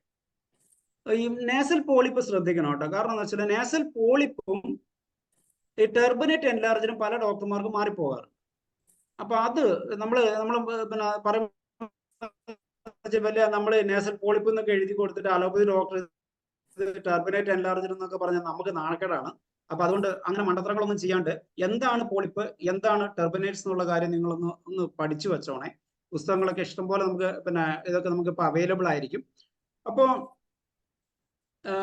പോളിപ്പ് എന്ന് വെച്ച് കഴിഞ്ഞാൽ ശരിക്കും അതിന്റെ ആദ്യ സ്റ്റേജിനകത്ത് മൂക്കിനുള്ളിൽ നോക്കി കഴിഞ്ഞാൽ കഞ്ഞിവെള്ളം നിറച്ച ഒരു കവറിനുള്ളിൽ കഞ്ഞിവെള്ളം നിറച്ചതുപോലെ ഉണ്ടാകും എന്നാണ് പറയുക. അതാണ് പോളിപ്പ്. നമ്മൾ മൂക്കി നോക്കി കഴിഞ്ഞാൽ കാണും. റെഡ്നെസ് അല്ല ഉണ്ടാവുക, ഒരു ഓഫ് വൈറ്റ് ആയിട്ട്. ശരിക്കും കഞ്ഞിവെള്ളം ഒരു കവറിൽ നിറച്ചു കഴിഞ്ഞാൽ എങ്ങനെ ഉണ്ടാവും അതുപോലെയാണ് ഈ പോളിപ്പുകൾ ഉണ്ടാവുക. ടെർബനേറ്റ്സ് എന്ന് പറഞ്ഞാൽ നമുക്കറിയാമല്ലോ, അത് ആ ടെർബനേറ്റ്സ് എൻലാർജ് ചെയ്ത് കഴിഞ്ഞാൽ അത് ചിലപ്പോൾ അതിന്റെ കൂടെ DNS കാണും, സെപ്റ്റൽ ഡീവിയേഷൻസ് കാണും. ഇനി സെപ്റ്റൽ ഡീവിയേഷൻ ഉള്ള സ്ഥലത്ത് ടെർബനേറ്റ്സ് എൻലാർജ് ചെയ്യാം, മറ്റേ സൈഡിൽ എൻലാർജ് ചെയ്യാം. സിംറ്റംസ് രണ്ടും ഒരുപോലെ ആയിരിക്കും. അപ്പൊ എന്ന് വെച്ചാൽ മൂക്കടപ്പുണ്ടാവും, അലർജിക് റൈനൈറ്റിസ് ഉണ്ടാകാം, പിന്നെ നേസൽ ടോൺ ഉണ്ടാകും, അതുകൊണ്ട് സൈനസൈറ്റിസ് വരും, അങ്ങനെയൊക്കെയുള്ള കുറേ കുഴപ്പങ്ങൾ ഉണ്ടാകാം. അപ്പൊ സിംറ്റംസ് രണ്ടും ഒരുപോലെ ആയതുകൊണ്ട് ഈ ടെർബനേറ്റ് എൻലാർജിനും നേസൽ പോളിപ്പിനും ഏകദേശം ഒരേ മരുന്ന് തന്നെ ഫലിക്കും എന്നുള്ള കാര്യം നമ്മളൊന്ന് ഓർക്കുക. രണ്ടിനും ഏകദേശം ഒരേ മരുന്ന് തന്നെ എഫക്റ്റീവ് ആണ് തന്നെ. ഈ പോളിപ്പുകൾ വരുന്ന സ്ഥലങ്ങൾ, കാരണം പോളിപ്പ് എന്ന് പറഞ്ഞാൽ നമുക്ക് കുറെ മരുന്നുകളുണ്ട്. അപ്പോൾ ഈ പോളിപ്പ് വരുന്ന സ്ഥലങ്ങളൊന്നും ഓർക്കുക. ബ്ലാഡറിനുള്ളിൽ പോളിപ്പ്, ബ്ലാഡർ പോളിപ്പ് എന്ന് തന്നെ പറഞ്ഞ് മെഡിസിൻസ് ഉണ്ട്. ഐലിഡിന്റെ മുകളിൽ പോളിപ്പ് വരും, വോക്കൽ കോഡിൽ വരും, പിന്നെ യൂട്രസിനുള്ളിൽ വരും, നമുക്കറിയാം നേസലിൽ വരും, റക്റ്റത്തിൽ വരും, സ്കിന്നിൽ വരും. അപ്പൊ ഇതിനകത്ത് ഒരുവിധം അതെ ഐലിഡിലുള്ളത് മാത്രമാണ് എനിക്ക് കിട്ടാത്തത്. ബ്ലാഡർ പോളിപ്പും വോക്കൽ കോഡും യൂട്രസിനുള്ളിലും പിന്നെ ഈവൻ ഇയറിനുള്ളിൽ പോളിപ്പ് നിങ്ങൾ പലരും കണ്ടിട്ടുണ്ടാവില്ല. എനിക്ക് ഒരു കേസ് അത് കാണാൻ വേണ്ടിയിട്ടുള്ള ഭാഗ്യം കിട്ടിയിട്ടുണ്ടായിരുന്നു. പിന്നെ സ്കിന്നിൽ വരുന്ന പോളിപ്പ്, പോളിപ്പിന് ഞാനൊരു ആസ്ട്രിക്സ് മാർക്ക് ഇടുന്ന ഒരു കാര്യം എന്ന് വെച്ചാൽ, ഈ ചില കാര്യങ്ങളെ നമ്മൾ മെഡിക്കൽ അല്ലെങ്കിൽ മെഡിക്കൽ വേൾഡിൽ ഒന്ന് തിരിഞ്ഞ് ചിന്തിക്കണം. നമ്മൾ സാധാരണ സ്കിൻ ടാഗ് എന്ന് ഓർക്കുന്ന സാധനമുണ്ട്. സ്കിൻ ടാഗ് നമുക്കറിയാം, നമ്മൾ പലപ്പോഴും നമ്മളെ തോജിയോ മറ്റു കഴുത്തിലൊക്കെ ഇഷ്ടംപോലെ വരുന്ന സാധനമാണ് സ്കിൻ ടാഗ് എന്ന് പറയുന്നത്. പിന്നെ ഈ ആനസിൽ വരും, നമ്മുടെ ഹെമറോയിഡ്സ് കഴിഞ്ഞിട്ട് ഹെമറോയിഡ്സ് ഷ്രിങ്ക് ചെയ്ത് കഴിഞ്ഞിട്ട് ബാക്കി റെമിനന്റ് ഹെമറോയിഡൽ ടാഗ് എന്ന് പറഞ്ഞിട്ട് മലദ്വാരത്തിന്റെ അറ്റത്ത് ഈ പൈൽസ് മാറിക്കഴിഞ്ഞാൽ ഒരു ടാഗ് ഒക്കെ നിൽക്കാറ്. അപ്പൊ ഈ സ്കിൻ ടാഗിനെ കുറിച്ച് ഓർക്കുമ്പോൾ എന്തുകൊണ്ട് നിങ്ങൾ അതൊരു പോളിപ്പായിട്ട് കരുതുന്നില്ല? ഏകദേശം സമാനത, ഹോമിയോപ്പതിയിൽ സമാനത മതി, കൃത്യമായിരിക്കണം. നമുക്ക് as if cut by a knife എന്ന് പറയുന്ന വൂണ്ടിനാണ് കലണ്ടുല പറ്റുന്നത്. യഥാർത്ഥത്തിൽ കത്തി കൊണ്ട് മുറിച്ചാലും പറ്റും, കത്തി കൊണ്ട് മുറിക്കുന്ന പോലുള്ള മുറിവിനും കലണ്ടുല പറ്റും. അങ്ങനെ വരുമ്പോഴാണ് ഈ കാലിന്റെ വിരലിന്റെ ഇടയ്ക്കൊക്കെ മുറിവ് വരുന്നതിന് ഞാൻ പറയാറുണ്ട് കലണ്ടുല 30 നിങ്ങളൊന്ന് കൊടുത്തു നോക്കുക. നിങ്ങൾ ഒരു കാലത്തും ചിന്തിക്കുകയില്ല. കാരണം as if cut by a knife എന്നാണ് ചില പേഷ്യൻസിന്റെ കാലിങ്ങനെ കത്തി കൊണ്ട് മുറിച്ചുണ്ടാവും. നമ്മൾ പെട്രോളിയം ഓയിൽമെന്റ്, ഗ്രാഫൈറ്റ് ഓയിൽമെന്റ് കൊടുക്കും, കലണ്ടുല ഓയിൽമെന്റ് കൊടുക്കുകയില്ല. As if cut by a knife എന്ന് പറഞ്ഞാൽ ഈ തിങ്ക് അബൌട്ട് കലണ്ടുല. അപ്പൊ കലണ്ടുല 30 നമുക്ക് ഇതുപോലെ കൊടുക്കാം. അപ്പൊ ഈ സ്കിൻ, അത് ഞാൻ പറഞ്ഞത്, ഈ skin tag can be or it look like A polyp, so we can consider it as A polyp and give the medicine accordingly. അപ്പൊ പിന്നെ അതിനകത്ത് ഏറ്റവും നല്ല മെഡിസിൻസ് സാങ്കുനേറിയ നേസൽ പോളിപ്പിന് നല്ലൊരു മരുന്നാണ്. സാങ്കുനേറിയ നേസൽ പോളിപ്പിന്റെ കൂടെ ഓർക്കണം അലർജിക് റൈനൈറ്റിസ് ഉണ്ടാവും. സാങ്കുനേറിയക്കാണ് നമ്മൾ റോസ് കോൾഡ് എന്ന് പറഞ്ഞാൽ പഠിച്ചിട്ടുള്ളത്. റോസ് കോൾഡ് ഓർക്കും, പക്ഷെ നമ്മൾ ഇതിനെ കണക്ട് ചെയ്യില്ല. ആ റോസ് കോൾഡ് വരുന്ന എങ്ങനെയാണെന്ന് വെച്ചാൽ അലർജിക് റൈനൈറ്റിസിന്റെ ഒരു വേറെ നമ്മളെ സുഗന്ധങ്ങളും പുഷ്പത്തിന്റെ മണങ്ങളും ഒക്കെ അടിക്കുമ്പോൾ ജലദോഷവും പിന്നെ നമ്മൾ ഹേ ഫീവർ എന്നൊക്കെ പറയുന്ന ഒരു ഇതിലുള്ള സാധനങ്ങളാണ് ഈ റോസ് കോൾഡ്. അപ്പൊ അങ്ങനെ വരുമ്പോൾ sanguinaria rose cold allergic rhinitis plus നമ്മൾ പിന്നെ പോളിപ്പ് വരുന്ന ഒരു കണ്ടീഷൻ അത് പറ്റുന്ന സാധനമാണ് സാങ്കുനേറിയ. ടുക്രിയം, മരം വരം ടുക്രിയം. ടുക്രിയത്തിനകത്ത് ഒന്ന് ഓർക്കേണ്ട കാര്യം, ഈ ടുക്രിയം പേഷ്യൻസിന് മിക്കവാറും ബേൺ ട്രബിളിന് നല്ലൊരു മെഡിസിൻ സിനൈൻ ടുക്രിയം ആണെന്ന് നിങ്ങൾക്ക് അറിയാം. ഈ സിനയ്ക്കും ടുക്രിയത്തിനും വരുന്നത് നേസൽ ഇറിറ്റേഷൻ. സിന പേഷ്യൻസ് നിങ്ങൾക്ക് അറിയാലോ, ഈ കുഞ്ഞു പിള്ളേർ എപ്പോഴും ഇങ്ങനെ മൂക്ക് ചൊറിഞ്ഞുകൊണ്ട് വരികയും വിത്ത് കൃമിശല്യവും കൂടി ഉണ്ടെങ്കിൽ സിന തന്നെയാണ് മെഡിസിൻ. മൂക്ക് ചൊറിച്ചിലും കൃമിശല്യവും കൂടി വരിക. ഇതേപോലെ തന്നെ മൂക്കില്, ഇതൊക്കെ കോയിൻസിഡൻസ് ആണ്. ഹോമിയോപ്പതി സിൻഡ്രോം എന്നാണ് പറയാറില്ല. കാരണം സിംറ്റംസ് അല്ല, സിൻഡ്രോം എന്ന് വെച്ചാല് പരസ്പരം കണക്ഷൻ ഇല്ല എന്ന് തോന്നുന്ന സിംറ്റംസ് ഒന്നിച്ചുണ്ടാവുന്നതാണ് നമ്മൾ സിൻഡ്രോം എന്ന് പറയാം. അപ്പൊ ഈ നെസൽ പോളിപ്പ് ഉണ്ടാവുക, ആ കുട്ടിക്ക് പിന്നെ പിൻവേംസും കൂടി ഉണ്ടെങ്കിൽ നിങ്ങൾ വേറെ എവിടെയും അന്വേഷിച്ചു പോകണ്ട, അത് ടുക്രിയ ആയിരിക്കും. പിൻവേംസ് ഉള്ള കുട്ടികളിൽ അലർജി ഉണ്ടാകുമെന്ന് നിങ്ങൾക്ക് അറിയാമായിരിക്കും. അറിയില്ലെങ്കിൽ അത് സയൻസിൽ എങ്ങനെയാണ് പുസ്തകത്തിൽ പറഞ്ഞിരിക്കുന്നത് എന്നുള്ള കാര്യം ഓർക്കുക. ഏറ്റവും കൂടുതൽ ഈസ്നോഫീലിയ ഉണ്ടാക്കുന്നത് പാരസൈറ്റ്സിൽ ഒന്ന് ഇൻഡസ്ട്രിയൽ പാരസൈറ്റ് ആണെന്ന് പുസ്തകത്തിൽ പറഞ്ഞിട്ടുണ്ട്. എന്താ ട്രോപ്പിക്കൽ ഈസ്നോഫീലിയ എന്നൊക്കെ പറയുന്നത് പിന്നെ ഇതുപോലെ തന്നെ ഫൈലേറിയ പാരസൈറ്റ്സും അങ്ങനെയുള്ള പാരസൈറ്റ്സും കൊണ്ടെങ്കിൽ ഈസ്നോഫിൽസ് ഭയങ്കരമായിട്ട് കൂടും. അപ്പൊ ഈ പാരസൈറ്റിക് ഇൻഫെക്ഷനും സ്കിൻ ഇൻഫെക്ഷൻസും ഒക്കെ ഈസ്നോഫിൽ കൗണ്ട് കൂട്ടുമെങ്കിൽ, ഈസ്നോഫീലിയന്റെ ഒരു ലക്ഷണമായിട്ട് നമ്മൾ എപ്പോഴും പറയുന്നത് അലർജിക് റൈനൈറ്റിസ് ആണെങ്കിൽ, ഈ പിൻവേംസ് ഉള്ള കുട്ടികളിൽ വിത്ത് അലർജിക് റൈനൈറ്റിസും with turbinate at large or nasal polyp you can think about teucrium. അടുത്ത് ലെംന മൈനർ ആണ്. ലെംന മൈനറും ടുക്രിയവും ആണ് ഞാൻ സാധാരണ നേസൽ പോളിപ്പിന് നേസൽ ഡ്രോപ്സ് ആയിട്ട് ഉപയോഗിക്കുക.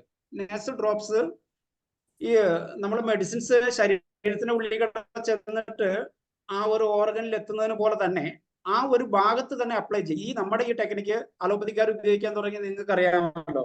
മുമ്പ് അവര് കോർട്ടിസോൺ സ്റ്റിറോയിഡ്സ് ടാബ്ലറ്റ് ആയിട്ട് കൊടുത്തിട്ട് ശ്വാസം മുട്ടൽ മാറ്റുമ്പോഴേക്കും ശരീരത്തിന്റെ വേറെ കിഡ്നി അടക്കം പല ഭാഗങ്ങൾക്കും നാശം സംഭവിക്കുന്നത് തടയാൻ വേണ്ടിയിട്ടാണ് അവർ നേരിട്ട് വായിലോട്ട് മാത്രം അടിച്ചാൽ മതി. ഇപ്പൊ ശ്വാസോച്ഛ്വാസം തന്നെ ആദ്യം എത്തുമല്ലോ. അപ്പൊ മറ്റുള്ള ഭാഗത്തുള്ള ടോക്സിറ്റി കുറയാൻ വേണ്ടിയിട്ടാണ് അവർ നേരിട്ട് ആ മരുന്ന് ശ്വാസകോശത്തിലോട്ട് കൊടുക്കാൻ തുടങ്ങി, മറ്റുള്ള ഭാഗത്തെ ശരീരത്തിന്റെ ഇൻഫെക്ഷൻ കുറയാൻ വേണ്ടിയാണ്.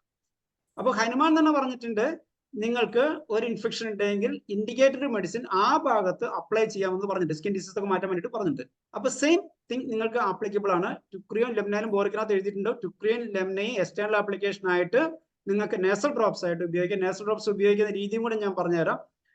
10 ml മിനറൽ വാട്ടറോ ഡിസ്റ്റിൽ വാട്ടറോ എന്താണെന്ന് വെച്ച് എടുക്കുക. അതിനകത്ത് 4 ഡ്രോപ്പ്, 10 ml 4 ഡ്രോപ്പ് എന്ന് കരുതിയാൽ മതി. അപ്പോൾ 15 ml ബോട്ടിലാണെങ്കിൽ നിങ്ങൾ 6 ഡ്രോപ്പ് മദർ ട്രിഞ്ചർ അതിനകത്ത് ഒഴിക്കുക, ബാക്കി വാട്ടർ ഒഴിക്കുക. അത് നിങ്ങൾ ഒരു 2 തുള്ളിയോ അല്ലെങ്കിൽ 1 തുള്ളിയോ മൂക്കിന്റെ വലിപ്പം അനുസരിച്ചെന്നോ ഈ പോളിപ്പിന്റെ വലിപ്പം അനുസരിച്ചെന്നോ പറയാം. അത് നിങ്ങൾക്ക് 2 നേരം അപ്ലൈ ചെയ്യാം. പിന്നെ മെർബിൻ അയഡൈഡ്, ഞാൻ ബോറിക്ക് പരിഭാഷ ചെയ്ത ആളാണെന്ന് നിങ്ങൾക്ക് അറിയാമല്ലോ. അതുകൊണ്ടുള്ള ഒരു ഗുണത്തിലൊന്ന്, മെർബിൻ അയഡൈഡിൽ മാത്രമാണ് ടർബിനേറ്റ്സ് എൻലാർജ്ഡ് എന്നൊരു സിംറ്റം അങ്ങനെ തന്നെ പറഞ്ഞിട്ടുണ്ട്. നമ്മൾ ഒരിക്കലും കണ്ടിട്ടുണ്ടാവില്ല നേസൽ ടർബിനേറ്റ്സ് എൻലാർജ്ഡ് എന്ന് പറഞ്ഞിട്ടുള്ള ഒരേ ഒരു മെഡിസിൻ മെർബിൻ അയഡൈഡ് ആണ്. അപ്പൊ ഞാൻ എന്ത് ചെയ്യുന്ന വെച്ചാൽ മെർക്ക് ബിൻ ആയിട്ടോട്ടെ മിക്കവാറും ലെഫ്റ്റ് സൈഡ് ആയാണെന്ന് ഊഹിച്ചിട്ട് റൈറ്റ് സൈഡിൽ ഉള്ളതിന് മെർക്ക് പ്രോട്ടോ ആയിട്ടോടും ഞാൻ കൊടുക്കാൻ തുടങ്ങി. അപ്പൊ ഏതായാലും അത് രണ്ടും ഫലപ്രദമായിട്ടുള്ള ഒരു സാധനമാണ് മെർക്ക് ബിൻ ആയിട്ട് മെർക്ക് പ്രോട്ടോ അയഡ്. പിന്നെ ടർബിനേറ്റ് എൻലാർജിനും മറ്റുള്ള മെഡിസിൻസിനകത്ത് തൂജ നമുക്കറിയാലോ, സൈക്കോട്ടിക് മയാസ് ആണ്. തൂജ നമുക്ക് ചിന്തിക്കാം. കാൽക്കേരിയ കാർബ് കോൺസ്റ്റിറ്റ്യൂഷൻ വിത്ത് പിന്നെ കാൽക്കേരിയ കാർബിന്റെ കോൺസ്റ്റിറ്റ്യൂഷൻ ഉള്ള പേഷ്യൻസിനകത്ത് നേസൽ പോളിപ്പ് വരുമ്പോഴാണ് നമുക്ക് കാൽക്കേരിയ കാർബ്. അലിയസേപ്പയ്ക്ക് നേസൽ സിംറ്റംസ് തുമ്മലോട് കൂടിയ അലർജി റൈനൈറ്റിസ് വിത്ത് നേസൽ പോളിപ്പ് ഉണ്ടെങ്കിൽ നമുക്ക് ഈ അലിയസേപ്പിനെ കുറിച്ച് ചിന്തിക്കാം. തൂജി ഞാൻ നേസൽ ഡ്രോപ്പ് ആയിട്ട് ഉപയോഗിക്കാറുണ്ട്. തൂജ ലെംന ടുക്രിയം നേസൽ ഡ്രോപ്സ് ആയിട്ട് ഉപയോഗിക്കാറുണ്ട്. ഈ തൂജയൊക്കെ നേസൽ ഡ്രോപ്സ് ആയിട്ട് ഉപയോഗിക്കാമെന്നൊന്നും നിങ്ങൾക്ക് ആർക്കും സംശയമൊന്നും വേണ്ട. തൂജ ഇന്റേണൽ കൊടുക്കാമെന്ന് വെച്ചാൽ ഞാൻ തൂജ ടിഞ്ചർ ഇന്റേണൽ ആയിട്ട് കൊടുക്കാറുണ്ട്. കൊടുക്കാൻ പാടില്ലെന്ന് ഒരു പുസ്തകത്തിലും പറഞ്ഞിട്ടില്ല. ഇഫ് യു ആർ ഷുവർ നമുക്ക് ഉള്ളിൽ ഒരു ഗ്രോത്ത് ഉണ്ടെന്ന് വിചാരിക്കുന്നു, എന്തുകൊണ്ട് തൂജ കൊടുക്കാൻ പാടില്ല?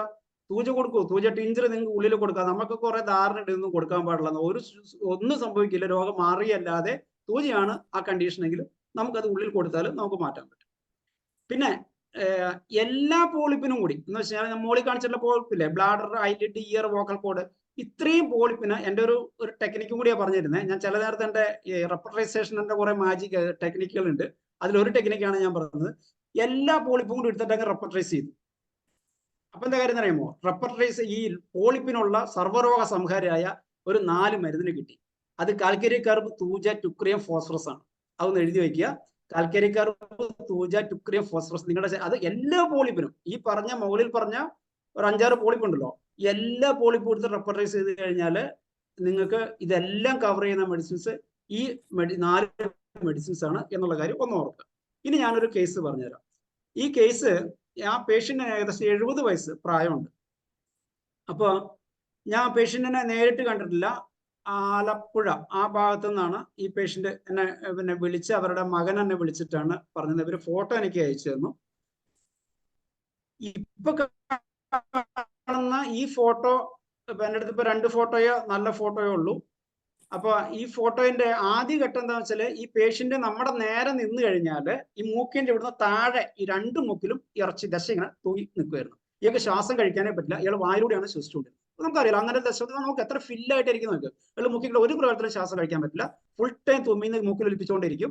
അപ്പൊ മകൻ പിന്നെ ഇങ്ങനെ ഏതൊരു ആർട്ടിക്കിൾ എൻ്റെ എഴുതിയത് വായിച്ചിട്ട് ഇങ്ങനെ ചോദിച്ചാണ്, ഇത്രയും വലിയ പോളിപ്പ് എൻ്റെ ജീവിതത്തിൽ ഞാൻ കണ്ടിട്ടില്ല.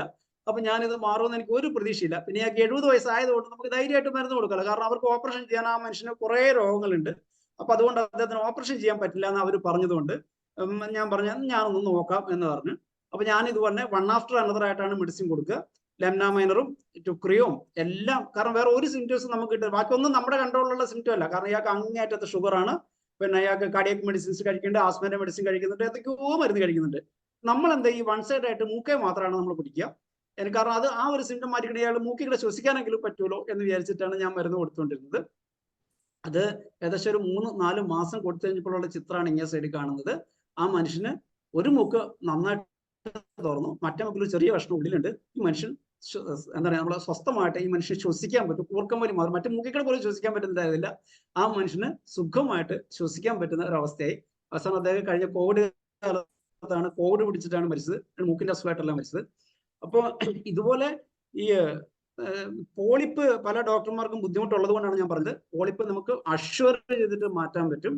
അതിനകത്ത് 9:55 ആയി. അതിന്റെ കുറച്ച് സമയം കഴിഞ്ഞു, അതുകൊണ്ട് ഞാൻ നിർത്താം. അതിന് കുറച്ച് മെക്കാനിക്കൽ വഴികളും കൂടി ഉണ്ട്. ഞാൻ അടുത്ത പ്രാവശ്യം നമുക്ക് ചെയ്യാമെന്ന് വിചാരിക്കുന്നു. വരുമ്പോൾ ഓർപ്പിച്ചാൽ മതി. എന്തായാലും 9:55 കാരണം എന്താ വെച്ചാൽ എനിക്ക് കുറെ സീനിയേഴ്സിന്റെ പിന്നെ മറുപടികൾ എനിക്ക് പ്രതീക്ഷിക്കാണ്ട്. കാരണം അവരുടെ എക്സ്പീരിയൻസ് ഇതിലും വലിയ മാജിക്കൽ ഉണ്ടാവും എനിക്കറിയാം. അപ്പൊ അതുകൊണ്ട് ഞാൻ ഇന്നത്തെ അല്ല ജസ്റ്റ് 5 മിനിറ്റ്. പക്ഷെ 9:56 ആയതുകൊണ്ട് നിങ്ങൾക്ക് ഇനി കൃത്യ ടൈമിന് ക്ലോസ് ചെയ്യണമെങ്കിലാണ് ഞാൻ പറഞ്ഞത്. അല്ല അത് 5 മിനിറ്റ് കൂടെ പറഞ്ഞു തീർത്താല് ഈ ഒരു ടോപ്പിക് തീരുമല്ലോ. അല്ല എന്താ കാര്യം എന്ന് വെച്ചാൽ അത് 2 സിമ്പിൾ ടെക്നിക്കാണ് ഞാൻ പറഞ്ഞത്. ഈ പിന്നെ എനിക്ക് കുറച്ച് നാച്ചുറോപ്പതി, ഞാൻ നാച്ചുറോപ്പതി DNYS എന്ന് പറഞ്ഞ ഡിഗ്രി ഉള്ള ആളാണ്, ഡിപ്ലോമ ഉള്ള ആളാണ്. അതുപോലെ കുറച്ച് യോഗയും മറ്റുള്ള കാര്യങ്ങളൊക്കെ അറിയാമെന്ന് നിങ്ങൾക്ക് ചിലർക്കെങ്കിലും. പോളിപ്പിനായാലും DNS-നായാലും ഡിവേറ്റഡ് നേസൽ സിസ്റ്റം ഓപ്പറേഷൻ ചെയ്താൽ മാറുമെന്ന് വെച്ചാൽ ഓപ്പറേഷൻ ചെയ്താൽ മാറും എന്നുള്ള കാര്യം മനസ്സിലാക്കുക. എന്തുകൊണ്ടാണെന്ന് വെച്ച് കഴിഞ്ഞാൽ അത് തരുണാസ്ഥിയാണ്. ചെവിയുടെ അസ്ഥി നമുക്കറിയാലോ, തരുണാസ്ഥിയാണ്. അപ്പൊ ബോൺ അല്ല. അപ്പൊ ആ സെറ്റ് എന്നുള്ളത് ബോൺ അല്ല. ആ ബോണിലുള്ള ആദ്യ ഭാഗത്ത് മാത്രമേ കുറച്ച് ബോളുള്ളൂ, ബാക്കിയുള്ള ഈ തരുണാസ്ഥിയാണ്. ഈ തരുണാസ്ഥി ഈ പൊസിഷൻ മാറും. അതുകൊണ്ടാണ് നമ്മൾ ചില പേഷ്യൻസ് നമ്മുടെ പിന്നെ എന്താണ് ലാക് ഡിഫ്ലോറേറ്റം ലാക് ആന്റിനകത്ത് പറയുന്നില്ല ആൾട്ടർനേറ്റ് ക്ലോഷർ ഓഫ് നോസ് എന്നൊക്കെ പറയുന്നത് എന്തുകൊണ്ടാന്ന് വെച്ച് കഴിഞ്ഞാൽ ഈ പാലം അങ്ങോട്ട് കിടന്ന് അങ്ങോട്ടും കുറച്ചു നേരം ഇങ്ങോട്ടൊക്കെ മാറി മാറി കളിക്കും. അതുകൊണ്ടാണ് ഇത് ആൾട്ടർനേറ്റ് ക്ലോഷർ ഒക്കെ വരുന്നത്. അപ്പോൾ ഇതിനകത്ത് ചെയ്യേണ്ട പ്രാണായാമത്തിൽ അനുലോമ വിലോമ പ്രാണായാമം എന്ന് പറയുന്നത് ഒരു ടെക്നിക്ക് ഉണ്ട്. നമ്മള് പിന്നെ ആ ശരിയായി ചെയ്യേണ്ട രീതി എന്ന് വെച്ചാൽ ഈ രണ്ട് വിരല് ഇങ്ങനെ മടക്കി പിടിക്കുക, എന്നിട്ട് മോതിര വിരലും ഈ മൂക്കും കൂടി ഒരു മൂക്കിയുടെ ശ്വാസം വലിക്കുക, എന്നിട്ട് ഈ മൂക്ക് അടച്ചു പിടിച്ചിട്ട് ഇപ്പുറത്തെ മൂക്കിയുടെ ശ്വസിക്കുക, ഇനി ആ മൂക്കിയുടെ ശ്വസിക്കുക, എന്നിട്ട് ഇപ്പുറത്തെ മൂക്കിയുടെ ശ്വസിക്കുക. അതിന് സംസ്കൃതത്തിൽ അനുലോമ വിലോമ പ്രാണായാമം എന്ന് പറയും. അത് അല്ലാത്ത രീതിയിൽ ആൾട്ടർനേറ്റീവ് ബ്രീത്തിങ് എന്ന് പറഞ്ഞാൽ മതി. ഒറ്റ ടെക്നിക്കുള്ളൂ, നിങ്ങൾ വിരൽ മാറിപ്പോയാലും കുഴപ്പമില്ല. ഈ മൂക്കിയുടെ ശ്വസി ഈ മൂക്കിയുടെ വിടുകയും ഈ മൂക്കിയുടെ ശ്വസി ഇപ്പുറത്തെ മൂക്കിയുടെ വിടുകയും ചെയ്യുക. അതൊരു 10 ടൈംസ് രാവിലെയും വൈകുന്നേരവും ബോധപൂർവം ചെയ്യുക എന്നുള്ളത്. ഈ ബോധപൂർവത്തിന് എന്താ കാര്യം എന്ന് വെച്ചാൽ ബോധമില്ലാതെ ചെയ്യുമ്പോൾ ശരീരത്തിന് ഇഷ്ടമുള്ള രീതിയിലാണ് തുറന്നിരിക്കുന്ന മൂക്കിയുടെ നല്ലോണം ശ്വാസം വലിക്കും, മറ്റേ മൂക്കിയുടെ ശ്വാസം അധികം കിടക്കില്ല. അപ്പൊ അങ്ങനെ വരുമ്പോൾ മൂക്കിന്റെ പാല ഒരു സൈഡിലോട്ട് മാറി മാറി വരും. പിന്നെ മൂക്ക് നോക്കിയാൽ സ്വഭാവം മനസ്സിലാകും എന്ന് പറയുന്ന ഒരു ചികിത്സാ രീതിയുണ്ട്. മനുഷ്യന്റെ ഈ സ്വഭാവം മുഖം നോക്കി പറയില്ലേ എന്ന് പറഞ്ഞാൽ മൂക്ക് നോക്കിയാൽ സ്വഭാവം മനസ്സിലാക്കും എന്ന് പറയും. എന്ന് വെച്ച് കഴിഞ്ഞാല് വലത് മൂക്ക് ഓപ്പൺ ആയിട്ടുള്ള വളരെ തുറന്നിരിക്കുന്ന ആൾക്കാർ എക്സ്ട്രോവേർട്ട് ആയിരിക്കും. നിങ്ങൾ ശ്രദ്ധിച്ച് ഇന്ന് ഞാൻ പറയുന്ന കാര്യം ശരിയാണെന്ന് നിങ്ങൾ നിങ്ങളുടെ പേഷ്യൻസിലും നിങ്ങൾ സ്വയവും ഒന്ന് നോക്കുക. വലത് മൂക്ക് ഈ ഇഷ്ടംപോലെ ശ്വാസം കഴിക്കാൻ പറ്റുന്ന ഒരു എക്സ്ട്രോവേർട്ട് ആയിരിക്കും. ഇടത് മൂക്കാണെങ്കിൽ അവർ ഇൻട്രോവേർട്ട് ആയിരിക്കും. എക്സ്ട്രോവേർട്ട് ആയിരിക്കുന്ന സ്വഭാവം എന്നെ പോലുള്ള സ്വഭാവങ്ങൾ ഉള്ള ആൾക്കാരായിരിക്കും. എന്ന് വെച്ചാൽ കൂടുതൽ സംസാരിക്കുമ്പോൾ എക്സ്ട്രോവേർട്ടിന്റെ ബാക്കിയുള്ള ഫീച്ചേഴ്സ് നിങ്ങൾക്ക് അറിയാമല്ലോ. അപ്പൊ ഇൻട്രോവേർട്ട് ആണെങ്കിൽ പൊതുവെ ലെഫ്റ്റ് മൂക്കായിരിക്കും തുറന്നിട്ടുണ്ടാവും. പിന്നെ ഈ മൂക്കിന്റെ പാല എങ്ങോട്ടാണ് വളഞ്ഞിരിക്കുന്നത് അനുസരിച്ച് നിങ്ങളുടെ പൊസിഷൻ ഓഫ് എങ്ങോട്ടൊക്കെ കിടക്കുന്നത് നമുക്ക് ഒറ്റ നോട്ട് മൂക്ക് നോക്കിയിട്ട് പറയാൻ പറ്റും. അത് നിങ്ങൾ ഇത് ചെയ്ത് നോക്കും, ഭയങ്കര രസമാണ്. പേഷ്യൻസ് ഇങ്ങനെ അന്തം പോയിട്ട് ഞാൻ അവരുടെ മൂക്ക് നോക്കിയിട്ട് ഇടത്തോട്ടാണല്ലേ കിടക്കുക, ഇനി മുതൽ വലതുവശം വെച്ചിട്ട് കിടക്കുക എന്ന് പറയും. അപ്പൊ അവർ ഇതിങ്ങനെ മനസ്സിലായിരിക്കും. ഒന്നുമില്ല, വളരെ സിമ്പിൾ ആണ്. ആ ഒരു വലിയ ടെക്നിക്കാണ് ഞാൻ പറഞ്ഞിരിക്കുന്നത്. പേഷ്യന്റ് ഇടതുവശം വെച്ചിട്ടാണ് കിടക്കുന്നതെങ്കിൽ ഈ മൂക്കിന്റെ പാലം ഉണ്ടല്ലോ, ഈ തരുണാസ്ഥി ഇടതുവശത്തോട്ട് ഇങ്ങനെ സ്ലാൻഡ് ചെയ്യും. എന്നിട്ട് ഇവര് സ്ഥിരം വലതു മൂക്കായിരിക്കും തുറന്നിരിക്കുക. അതുപോലെ വലതുവശം വെച്ചിട്ടാണ് സ്ഥിരം പേഷ്യന്റ് കിടക്കുന്നതെങ്കിൽ ഇടതു മൂക്കായിരിക്കും തുറന്നിരിക്കുക. എന്താ കാര്യം അറിയാമോ? ഈ കിടന്നിരിക്കുമ്പോ ആ ചെറിയ ടെമ്പറേച്ചർ, ചൂടുള്ള വായു മുകളിലൂടെ പോകും എന്ന് പറയുന്ന വളരെ ചെറിയ ഒരു സയൻസ് പ്രിൻസിപ്പിൾ അനുസരിച്ചിട്ട് എപ്പോഴും ഒരു കൂടുതൽ വായു, ചൂടുള്ള വായു ഈ മുകൾ വശത്തേക്കൂടെ പിന്നെ ദ്വാരത്തിൽ കൂടെ മാത്രം പോവുകയും ആ തരുണാസ്ഥി താഴോട്ട് മാറുകയും ചെയ്യും. അപ്പൊ പേഷ്യന്റ് മൂക്ക് നോക്കിയാൽ തന്നെ നിങ്ങൾക്ക് ഈ പേഷ്യന്റ് എക്സ്ട്രോവേർട്ട് ആണോ ഇൻട്രോവേർട്ട് ആണെന്ന് പറയാൻ പറ്റും, ഇയാൾ ഏത് വശം വെച്ചിട്ട് കിടക്കുന്നത് പറയാൻ പറ്റും. അതുപോലെ തന്നെ നമുക്ക് പറഞ്ഞാൽ നമ്മുടെ മെഡിസിൻസ് ഇൻഡിക്കേഷൻസ് കിട്ടും.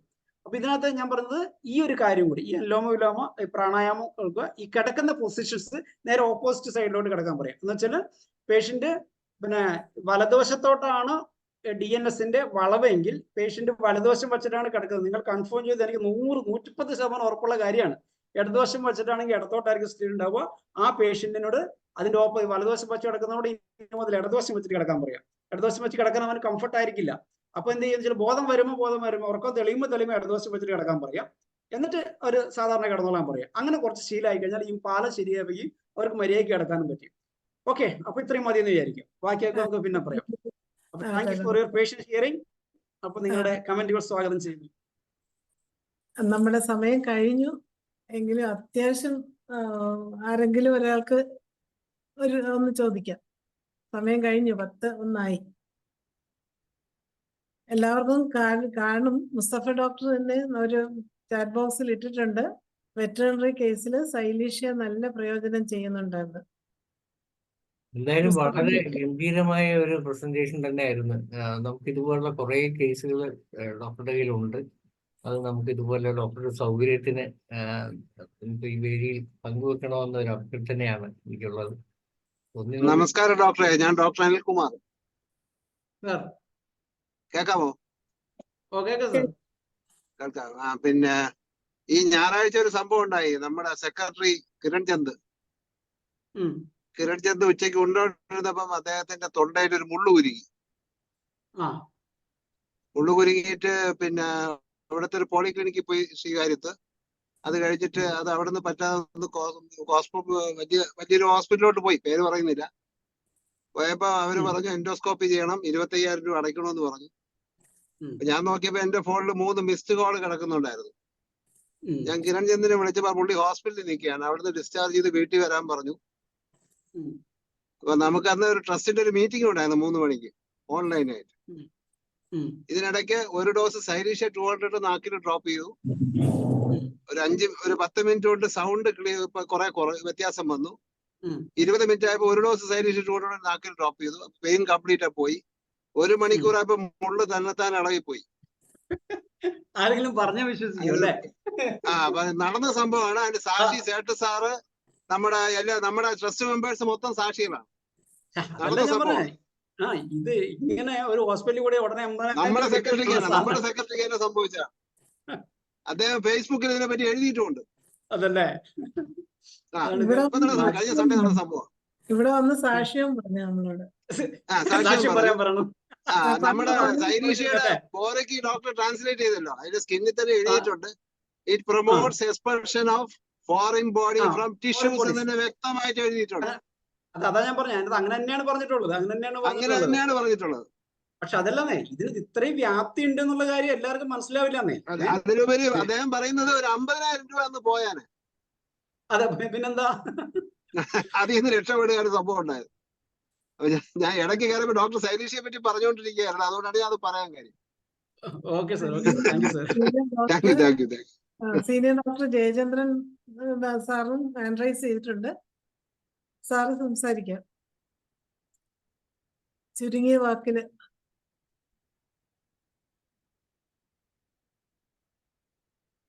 ഒന്ന് രണ്ടുപേരെ ഈ medicines given in nasal polyp എന്ന് ചോദിച്ചിട്ടുണ്ട്. അതിനകത്ത് ഞാൻ കൊടുത്ത ഇതുപോലെ തന്നെ ഒരു മെഡിസിൻ ആയിട്ടല്ല കൊടുത്തിട്ടുള്ളത്. നേരത്തെ ഞാൻ പറഞ്ഞല്ലോ, ഓരോന്നിനും അപ്പം തോന്നുന്ന ഇൻഡിക്കേഷൻ. നേരത്തെ പറഞ്ഞ പോലെ ഈ മൂക്കടപ്പ്, പിന്നെ എന്തായാലും എക്സ്റ്റേണൽ ആയിട്ട് കൊടുത്ത മെഡിസിൻസിനെ കുറിച്ച് ഓർക്കുക. പിന്നെ ലെംനോമൈനർ ടിഞ്ചറും ടുക്രിയം നേസൽ ഡ്രോപ്സും, ലെംനോമൈനർ നേസൽ ഡ്രോപ്സ് ആണ് ഉപയോഗിക്കുക.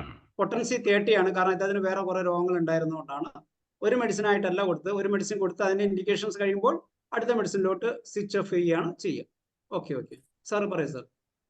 ഡോക്ടർ, ഞാൻ ചോദിക്കാൻ വന്നത്, ഈ നാസൽ പോളിപ്പുള്ള കുട്ടികളൊക്കെ വായ തുറന്നു കിടന്ന് ഉറക്കാറുണ്ട്. അതുപോലെ അഡിനോയിഡ് സ്വെല്ലിംഗ് ഉള്ള കുട്ടികളും ഉറക്കത്തില് വായ തുറന്നു കിടന്ന് ഉറങ്ങാറുണ്ട്. നമുക്ക് ഇത് ഈ വായ തുറന്ന് ഇങ്ങനെ കിടന്ന് ഉറങ്ങുമ്പോൾ അത് അഡിനോയിഡ് ആണോ നാസൽ പോളിപ്പാണോ എന്താണെന്ന് നമുക്ക് ഡയഗ്നോസ് ചെയ്യാൻ എന്തെങ്കിലും പ്രത്യേക മാർഗമുണ്ടോ? അല്ല, നേസൽ പോളിപ്പ് ആണെങ്കിൽ അല്ലെങ്കിൽ നേസൽ ടെർബുലൻസ് നമുക്ക് മൂക്ക് നോക്കിയാൽ മൂക്കിലൂടെ കാണാമല്ലോ സാറേ. അത് കാണാം. അഡിനോയിഡ് കാണാൻ പറ്റില്ല. പക്ഷെ അഡിനോ ടോൺസിലൈറ്റിസ് എന്ന് പറഞ്ഞ ടോൺസിലും അഡിനോയിഡോട് ഒന്നിച്ച് എൻലാർജ് കഴിഞ്ഞാൽ നമുക്ക് ടോൺസിൽ കാണാൻ പറ്റും. അതെ, അഡിനോയിഡ് അപ്പോൾ നമുക്ക് കാണാൻ പറ്റില്ലല്ലോ. പറ്റത്തില്ല. അഡിനോയിഡ് കാണണമെങ്കിൽ നമുക്ക് സാധാരണ പിന്നെ എക്സ്റേ ലാറ്ററൽ വ്യൂ എടുത്തു കഴിഞ്ഞാൽ മാത്രമേ നമുക്ക് പറ്റുള്ളൂ. പക്ഷെ ഇതിനകത്ത് രസം എന്താ വെച്ചാല്, ഈ ഒരു മെഡിസിൻ തന്നെ ഈ നമ്മുടെ ഈ ഓപ്പൺ മൗത്ത് ഈ വാ തുറന്ന് പിടിക്കുന്നതിന് ഏറ്റവും നല്ല മെഡിസിൻസ് ഒന്ന് ബെറൈറ്റ കാർബ് ഓപ്പിയം ആണ്. ഈ ഓപ്പിയം സാറ് കൂർക്കം വലി നിർത്തിയത് കണ്ടിട്ടുണ്ടോ സാറ്? കൂർക്കം വലിയില് ഇത് നിങ്ങൾ കേൾക്കുന്നവരും ശ്രദ്ധിക്കുക, കൂർക്കം വലി നിർത്താൻ ഓപ്പിയത്തെക്കാൾ വലിയൊരു മരുന്നില്ല. നമ്മൾ അന്തം വിട്ടുപോകും. ഈ കൂർക്കം വലി നിന്നു വെക്കുമ്പോ നിങ്ങൾ ഇനി കൊടുത്തു നോക്ക്, വേറെ ആ കൂർക്കം വലി ഉള്ള പേഷ്യൻസ് ഇനി എന്തെങ്കിലും ഓപ്പിയത്തിന്റെ ഒരു സിംറ്റം കൂടി ഉണ്ടെങ്കിൽ നിങ്ങൾ ഓപ്പിയം കൊടുക്കും. ഇപ്പൊ അയാൾക്ക് കോൺസ്റ്റിപ്പേഷൻ അതെനിക്ക് കൊണ്ടുവന്ന കുട്ടികളും മക്കള് പറയാറുണ്ട്. നാട്ടുകാർക്കുള്ള ബുദ്ധിമുട്ട് പൊട്ടൻസി കഴിക്കണോ? ഇല്ല, അതിനകത്ത് ഇതുപോലെ 30 മാസം സാർ നൈറ്റില് കുറച്ച് ദിവസം കഴിക്ക്, കൂർക്കം വലി അങ്ങ് നിന്ന് കിട്ടും. നിങ്ങളുടെ രോഗം മാറിയില്ലെങ്കിലും കൂർക്കം വലി ബാക്കിയുള്ളവർക്കുള്ള ശല്യം ഒഴിവായി കിട്ടും. അതെ, മക്കള് ചിലപ്പോ മാറിക്കിടക്കാറുണ്ട്. നല്ല അറിവായി. പിന്നെ ഒരു നന്ദി കൂടെ പറയണേ ജയേന്ദ്രൻ. സമയം തീർന്നുകൊണ്ടിരിക്കുന്നു. അതെ. എന്തായാലും നമ്മുടെ ഇന്നത്തെ ഈ പ്ലാറ്റ്ഫോമിൽ വന്ന് നമുക്ക് വളരെ ഗുണമേറിയ ഒരുപാട് ക്ലിനിക്കലായിട്ടുള്ള എക്സ്പീരിയൻസ് ഒക്കെ പറഞ്ഞു തന്ന് നമുക്ക് നമ്മുടെ പ്രാക്ടീസിന് ഉതകത്തക്ക രീതിയിൽ നല്ലൊരു ബോധവൽക്കരണ ക്ലാസ് എടുത്തു തന്ന ഡോക്ടറെ എത്ര സ്തുതിച്ചാലും മതിയാകത്തില്ല. ഡോക്ടർ വീണ്ടും കൂടെ വന്ന് നമുക്കിതുപോലെ വേണ്ടതൊക്കെ പറഞ്ഞു തരണം എന്നുള്ള ഒരു അപേക്ഷയോടുകൂടി ഇന്നിവിടെ വന്നിട്ടുള്ള എല്ലാ ഡോക്ടർമാർക്കും, വിശേഷിച്ചും നമ്മുടെ ഗസ്റ്റ് ഡോക്ടർക്കും നന്ദിയും സ്നേഹവും ഗുഡ് നൈറ്റും പറഞ്ഞുകൊള്ളുന്നു. നന്ദി ജയേന്ദ്രൻ ഡോക്ടറെ. അതുപോലെ നമ്മുടെ സമയക്കുറവ് മൂലം നമുക്കിപ്പം ഈ 1368 ദിവസത്തെ സൂം വെബിനാർ അവസാനിപ്പിക്കേണ്ടത് കൊണ്ട് അവസാനിപ്പിക്കുകയാണ്. ഈ മനോജ് ഡോക്ടർക്ക് ഒരിക്കൽ കൂടി എന്റെയും നന്ദി അറിയിക്കട്ടെ. അതുപോലെ സൂമിൽ പങ്കെടുത്തിരിക്കുന്ന എല്ലാവർക്കും പ്രത്യേകം നന്ദി അറിയിച്ചുകൊണ്ട് എല്ലാവർക്കും ശുഭരാത്രി. Good night.